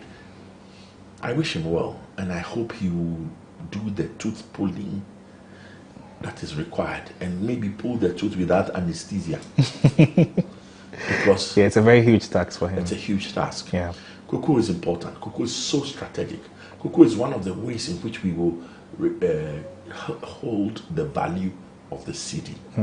So let's look at cocoa, and maybe he should be reporting to the Ministry of Finance rather than to the Ministry of Agric, because that whole 8-year experiment in reporting to the Ministry of Agric did not work. Thank you, Mr. Joe. So I just want us to just talk very briefly on the cedi. We currently have the cedi at 16 cedis to $1. There are projections that it could actually go up further because we are beginning to see the true picture of what some analysts say was a massaging of the cedi a few months down to the election. How do you think we can, address this depreciation that we are experiencing right now, particularly so that we can be appreciating the local currency, because it affects literally everything. The moment the cedi goes up against the dollar, we see everything in this country go up. Electricity prices, every little thing goes up. How do you think we can address this issue? Well, for one, we've discussed this. Gold for reserves.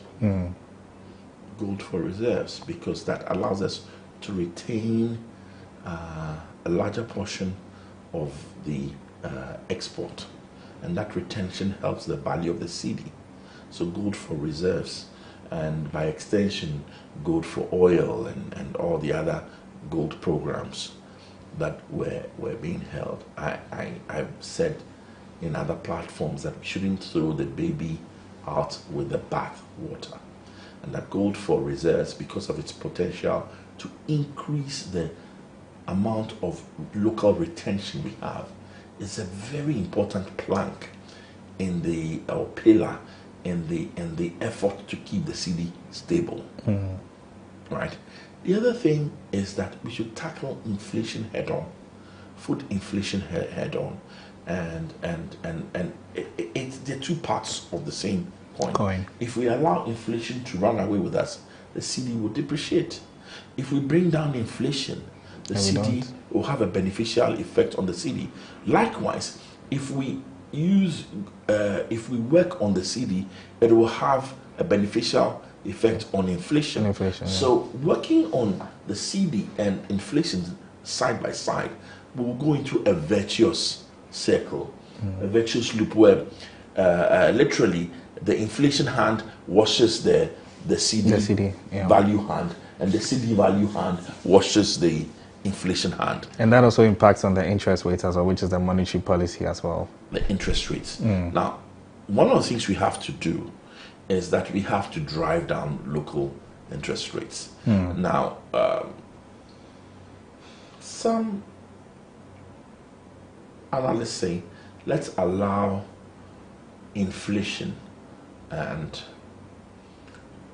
the market to decide what the interest rates are, and maybe and let's look at this indicative T-bill rate of 30%.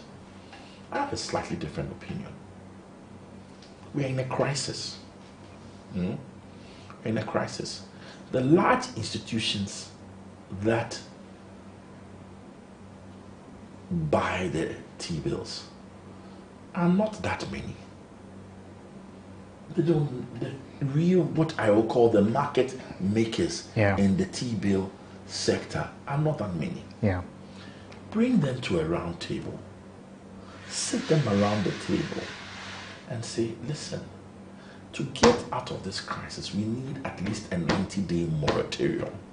In those 90 days, we bring the rates down. Let's bring the rates down. It may be artificial, but work with us to bring the rates down. And after 90 days, other things we are doing will start to kick in. And we will all, as a nation, begin to feel the effects of it. But if we start arguing that inflation is this high and rates should be this high, then we are feeding that negative spiral that keeps going. Inflation is high, so interest rates are high. Interest rates are high, so inflation has to be high. Then it also feeds into the same forex, and we seem almost powerless to deal with all these multifaceted issues that we have. And that also sends a bad message to investors as well, because when the numbers are not making sense, like monetary policy 27%, inflation 23%, it's like it's not tied together. Will not make sense. So I say this is an opportunity. Is it a 90-day moratorium or a 120-day moratorium? Let's do a 90-day because the pressure is on the 91-day bills. Let's drive the rate down. Let's drive the rate down and keep it down for that period, and say after that period, if you haven't been able to achieve any effect, maybe all gloves are off. But that's one of the things we should do. Thank you, Mr. Joe. So I just want us to talk just briefly on climate financing. I know climate change is, we are in it currently. We're experiencing climate change. Do you think there should be some allocations, to ensure that we're able to tackle climate change? You see, because we are so broke, and because there is quite a significant amount of money outside there that will help fund issues to do with climate change, we should tap into it. It should be one of the resources that we are going to tap into to help us get out of the bind we are in. And just maybe if we can't get access to international regular markets, maybe there are some small climate change markets that we can tap into for various products to help the challenges we face. So being real, one, that climate change is real and is happening and is closer than we think. And two, by reading that sentiment and the money that is outside, it seems to me a no-brainer that we should be looking aggressively as to how to tap into those markets and help relieve the challenges we face today. So would you say same for SME financing? Because we tend to see SMEs play a very important role in our economy. But they don't tend to have a lot of financing arrangements to propel their businesses. Let me tell you one of the opinions that I hold. The problem to SME finance, it's not really access, it's cost. And for so long as, listen, the policy rate is what, 27%? 27%, yeah. So what is the SME supposed to borrow at? Yeah. So, and truly, if you get somebody lending to you at 36, the person is kind. 40, okay. About 40 before we can start talking. So really, if you want to, again, back on the issue of interest rates, the elephant in the room when SME rates are spoken about is the fact that the government is taking away, swallowing so much money that where is the SME going to get any money at a decent rate? Yeah. Listen, it's not as if we have an unlimited amount of money in this economy. If the government goes and always takes even more than it set out to do, because it's week on week borrowing even more than it set out to do at rates that are so high, forgive me, give every SME access to finance, and they wouldn't or they shouldn't, because the rate is too high. Get the rate down, then we can start to look at, do they really have access or not? At the moment, it doesn't matter whether you have access or not. Should you even be borrowing at this rate? That's a question we have to ask. Great. So the new government has taken over, I think, about 3 weeks now. They are barely in a month. From your POV, what top 3 advices would you give to the current government? First of all, there's so many advices. I wonder whether that 3 will be enough. And there's so many issues that are facing us that really I don't know whether 3 is enough. But top of my agenda is food. Tackle food inflation. That's really top of my agenda. Tackle food inflation and tackle the twin issues of interest rates, which also drives the cedi's value. So for me, those 3 are related. And let's tackle the issue of food aggressively. Let's tackle the issue of preserving the value of the cedi, possibly by another aggressive gold for reserves program, but implemented much better than it has been in times past. And then let's look at bringing the market makers together, putting and asking for an artificial reduction in exchange interest rates so that we can have time to have our the different policy initiatives kick in. So those are my priority areas: food, the exchange rate, the inflation rate, and I think that they are all very interlinked. So it makes sense to keep them as your 3 priorities. My very final question, I can't leave you without asking you this question: is Ghana still broke? Ghana is broker than ever, but there's hope. There's hope. Yeah, there you have it. I've been speaking with Mr. Joe Jackson. He's an economist as well as the Chief Executive Officer for Daylex Finance. He's been my guest on this week's edition of BizTech. We've been talking about tax reliefs as well as charting the path towards economic recovery. Before we go, don't forget to log on to our website, www.ghanaweb.com. Don't forget to follow us on all our social media platforms, Facebook, Instagram, as well as X at the GhanaWeb. I am Maoli Aholimega. Many thanks for watching.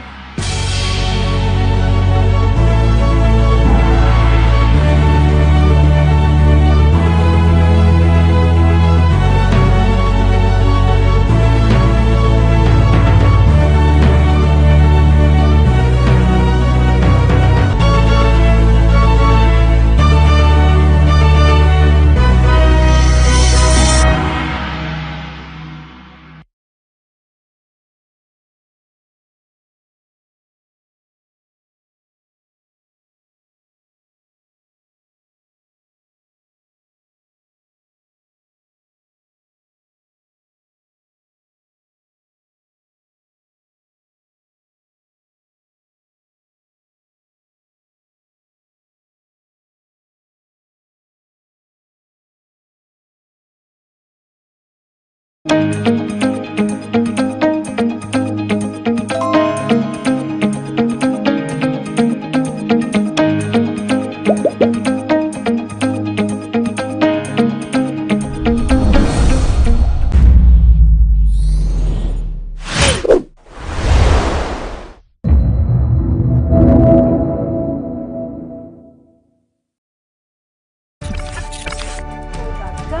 in August 2023 launched the organ donation legislation campaign. 2007. I was Ghana Police Service. The sad reality is that today our democracy as a country is threatened. Words of affirmation or love language comes to edge us on. When this bill is passed, more lives will be saved, and the financial burden.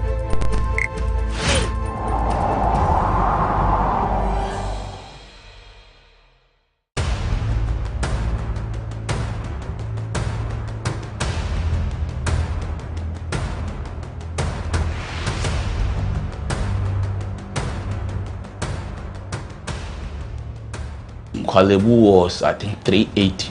380 Ghana cedis. Yes. But private, some are 500, 450, some are 800, 860. Per session, yes. You have to do 2 every week. Yeah. Even if someone earns 5,000 Ghana cedis every month, that person cannot keep paying 380 cedis 3 times a week for dialysis.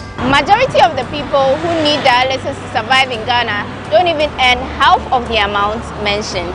Some people battling organ diseases end up losing their jobs because their companies cannot keep paying them for always being absent. How are these people expected to afford the monies needed for dialysis as well as other expenses, talk less of the huge amounts they have to come up with for transplantation surgeries outside Ghana when they get donors? It is because of these people that GhanaWeb in August 2023 launched the organ donation legislation campaign to push for the country to pass a law that will guide organ harvesting and transplanting. As Kwalebu plans to increase dialysis fees, the situation requires quicker attention and action. And so, we must get Parliament to start discussing the organ donation bill and pass it into law. Now, when this bill is passed, more lives will be saved, and the financial burden on patients would be reduced. And that is why we need you to join us on this campaign. Join the campaign by sending a 1-minute video of yourself sharing why Ghana needs a legislation on organ donation now to editor@ghanaweb.com or via WhatsApp 0552 699 625. Alternatively, you can share the video directly on your social media handles with the hashtags #PassOrganDonationLaw and #LegalizeOrganDonationNow. Organ failure should not be a death sentence.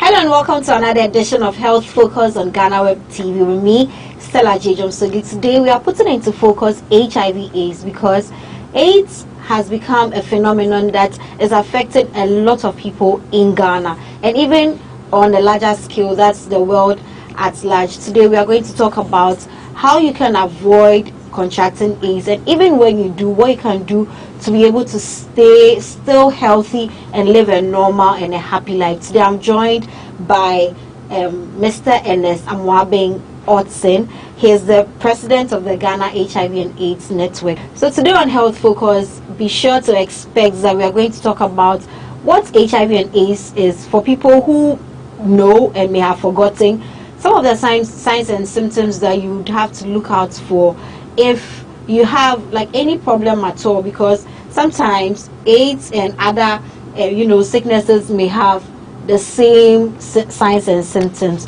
I'm not an expert, I'm just your host, and so I'll now take it to my experts so that we delve more into the conversation. Hello, Mr. Amwaben Otson. Hi. My name is Stella. Stella. Yes. I hope you're doing well. I'm very well, and Good. you? I'm also Thank fine. you so much for joining us today. So, first of all, to set the ground ruling, what is HIV and what is AIDS? Are they the same, or they are two different entities on their own? Well, thank you very much, and I'm happy you are starting with this question because most of the time people confuse the two and they think they are the same. No, they are not the same. Okay. HIV, as the acronym stands for, is Human Immunodeficiency Virus. Okay. Human Immunodeficiency Virus. And then AIDS is Acquired Immune Deficiency Syndrome. So here's the difference. When someone gets HIV, they have only gotten the virus. Okay. That can potentially lead to AIDS, but not at the AIDS stage yet. Okay. So when you get the virus, you may live your life very normal without showing any signs and symptoms. Okay. When you get to the AIDS stage, that is where you experience the syndrome. The syndrome simply meaning that different diseases affecting you at the same time. That's a syndrome. Okay. So when somebody gets HIV and the virus is not treated, it gets to a stage where the person's immune system becomes very weak. And at that stage, different types of diseases that we call opportunistic infections now begin to affect the individual. Okay. So the person will be getting diseases like tuberculosis. The person can be getting malaria, severe fever. The person can get shingles. He can get all manner of diarrhea, all manner of sicknesses happening to you at the same time. Okay. That is the syndrome. Different kinds of diseases attacking you at the same time. It is at that point that we say you have AIDS. Okay. But these days we don't even call it AIDS. These days we call it advanced HIV. Okay. So when you don't treat the HIV, it advances and it weakens your immune system. Okay, that's a new one. Advanced HIV. Yes. Okay, so from here, when you have HIV, we are going to now talk about some of the signs and symptoms. But if I'm getting this clear, does HIV have a potential to be cured? Well, the first case was recorded in 1981. Okay. In the US. And here in Ghana, we recorded our first case in 1986. Yeah. From the 80s to date, a lot of research has gone on, but none of them has led to a cure yet. For HIV? For HIV. Okay. So as we speak, there is no cure for HIV. However, there is treatment. Treatment meaning that we can manage the situation without necessarily eradicating it. So we manage it. And now we have very advanced antiretroviral medications that can help you to manage the situation for the rest of your life. Okay. So in Ghana, for example, last year, 2024, we celebrated 20 years of antiretroviral therapy in the country. And I know people who went on treatment as far back as 20 years ago and they are still alive.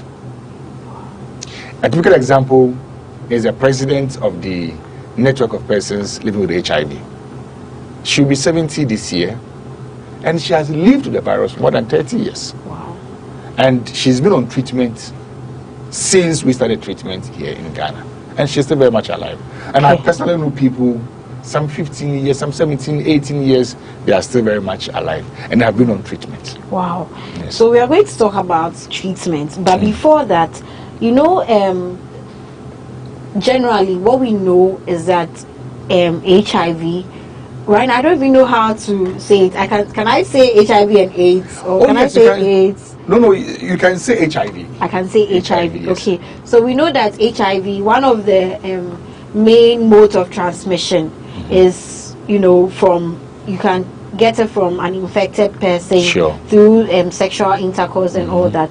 But what are some of the, you know, most prevalent modes of transmission that we've had since when it was the first case was detected? Thank you very much for the question. So in Ghana, we have 4 important, you know, modes, or 4 identified modes of transmission.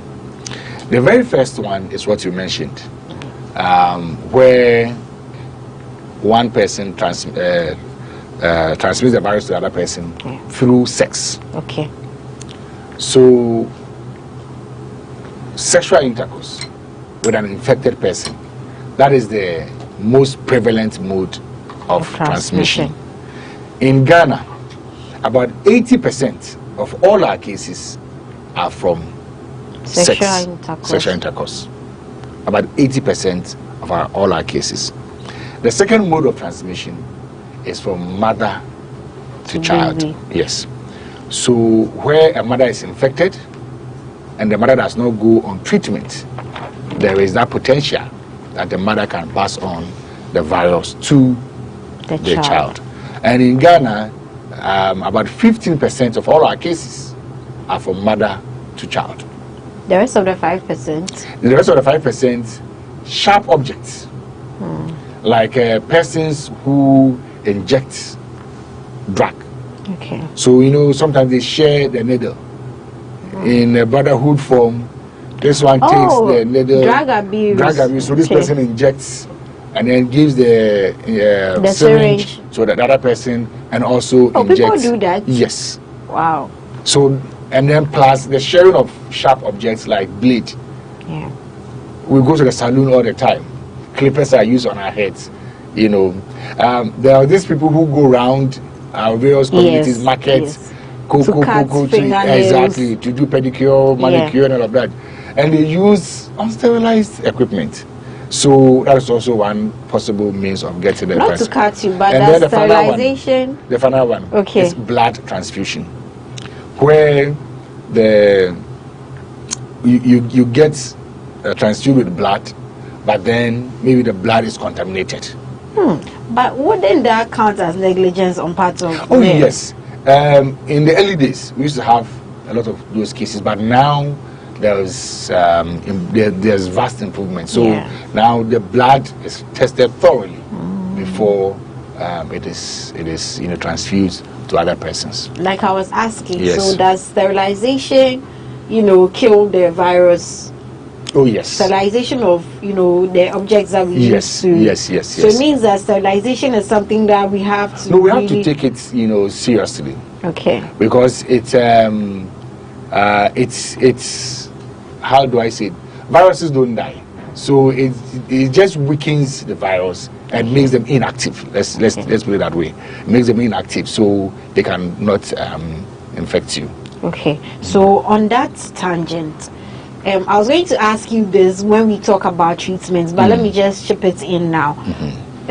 When you talk about people have had it and they've taken antiretroviral drugs and now they are living very normal lives. Yes. Do they still have, does it get to a point where they are no longer able to transmit or infect other people? That's a very good question. So as part of our campaign, there's something we call U equals U. It's part of our campaign acronyms. Okay. Undetectable equals untransmissible.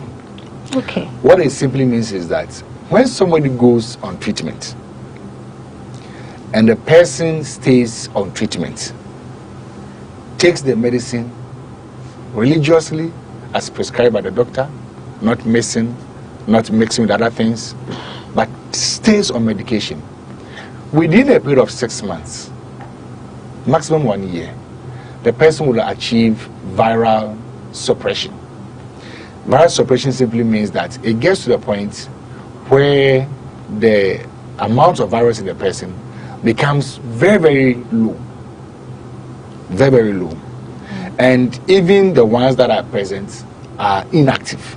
Okay. So at that stage, that person cannot pass on the virus to another person. Okay. So HIV treatment is seen within the health circles, within the public health strategy, as a prevention method for transmission. For transmission. Okay. Because you have two people. One is positive, one is negative. If the one who is positive goes on treatment, achieves viral suppression, this person will not be able to pass on the virus to the next person. So that is why we have persons we call discordant couples. That is couples who are living together or staying together. One is positive, the other is negative, and yet the one who is negative does not become, infected. Okay. And that is because the one with the virus has achieved viral suppression.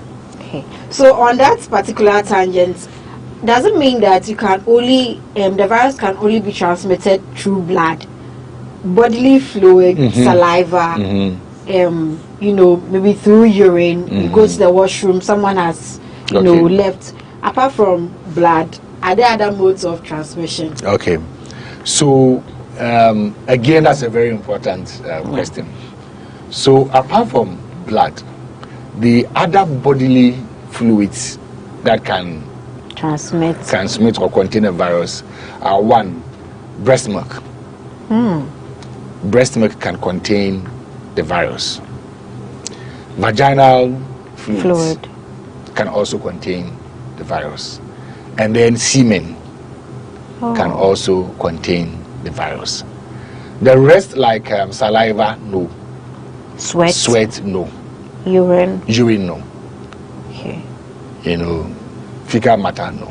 Okay, so now it explains to me and gives me a broader picture on why it can be transmitted through sex a lot and from mother to child. Exactly. Okay, so now that we've established all that, can we now talk about how you would know that you have HIV?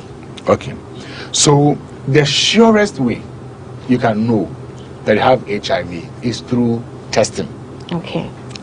Testing is the surest way by which we can know that someone is HIV positive. Okay. And there are different kinds of tests. These days, we even have self-test kits. Okay. And when I was coming to the studio, I came with a sample of a self-test kit. Okay. Where you yourself can test. Okay. If you don't want to go to a health facility, you yourself, you can I can test it on my own in my room. In your room. So is it available in the pharmacy? So currently, some pharmacies have stock. Okay. But the ones we are promoting now, these are the ones that the Global Fund has bought for Ghana, and so we give them out for free. Okay. But there are some pharmacies that have some other variations of the self-test kits. Okay, so when we will actually test it out, I want to see very how it's done. Yes. So I'll give you one and you try yourself, or I can explain to you how you go. So testing is one of the surest ways you can know. Okay. The other means is that when someone starts showing certain symptoms. Now, I'm going to mention some symptoms. But these symptoms may be common to other health conditions. Yeah. So it doesn't mean that if you see this thing, then necessarily the person is HIV positive. Okay. But clinically, what has been established is that when someone gets the virus, as I mentioned earlier, the person can live on for many years without showing symptoms. Some people can live up to 5 years, 6 years, some up to 10 years and more. And this is because naturally, these people have very strong immune systems. Okay. For those with very weak immune system, less than 5 years, let's say 2-3 years, they will start showing the symptoms. So one of the #1 symptoms that we have recorded in Ghana is tuberculosis. Okay.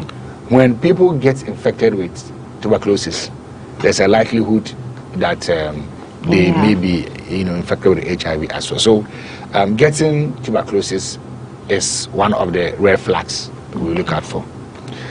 The other one has to do with a sharp loss in weight. Okay. Within a very short time, somebody loses weight for inexplicable reasons.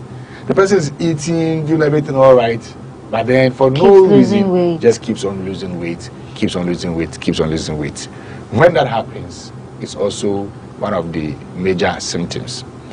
The other one is fever, malaria, and its associated condition of sweating heavily at night. You will see that the person will be sweating heavily at night. Their clothes will get drenched in sweat, and it keeps on persisting for some time. Another major symptom is diarrhea. The person gets diarrhea, and just for 2 weeks the diarrhea is running non-stop. You take all manner of medications, take antibiotics, take everything, but still the diarrhea is persisting. That's also one of the major symptoms. Then we have oral thrush. Okay. So you see some whitish substances around a person's mouth. Then we have sores in the person's private parts. Okay.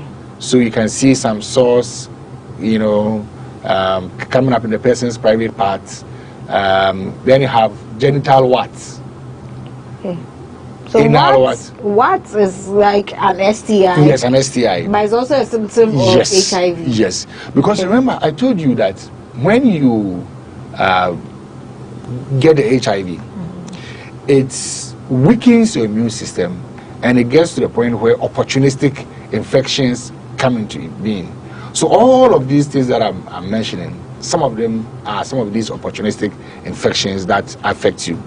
So some of the STIs are closely, and that is why when somebody reports an STI in a clinic, most of the time the doctors will do an HIV test. Yes, because it could be an indicator that the person probably has the virus as well. Okay. Then one other important symptom that I need to mention is shingles, what you call in our local parlance anansi. Okay. It affects a part of your skin, the skin, and it is believed that if the thing goes round and round, anansi is a skin condition. Exactly. Okay. Yeah. Okay. So it can be here, parts of your body. When you mentioned anansi, I was thinking of pins and needles. No, in your legs. No. Okay. So the skin, condition, makes some marks there and all of that. So anansi is also another major symptom of the virus, being present in you. So when you see all of this, or a combination of some of these symptoms, then it is time to visit a doctor and do a test just to be sure. Right. Because it could be another condition. Yeah, I want to join you to emphasize the fact, because some of the things that you mentioned are very common to other medical conditions. For example, tuberculosis on its own can have like a lot of the symptoms that you have mentioned. That doesn't mean that if you see these symptoms. So, but what we've seen is that if you look at the number of AIDS deaths, about 15% have tuberculosis. Okay. Yeah. So that co-infection, there's a strong linkage between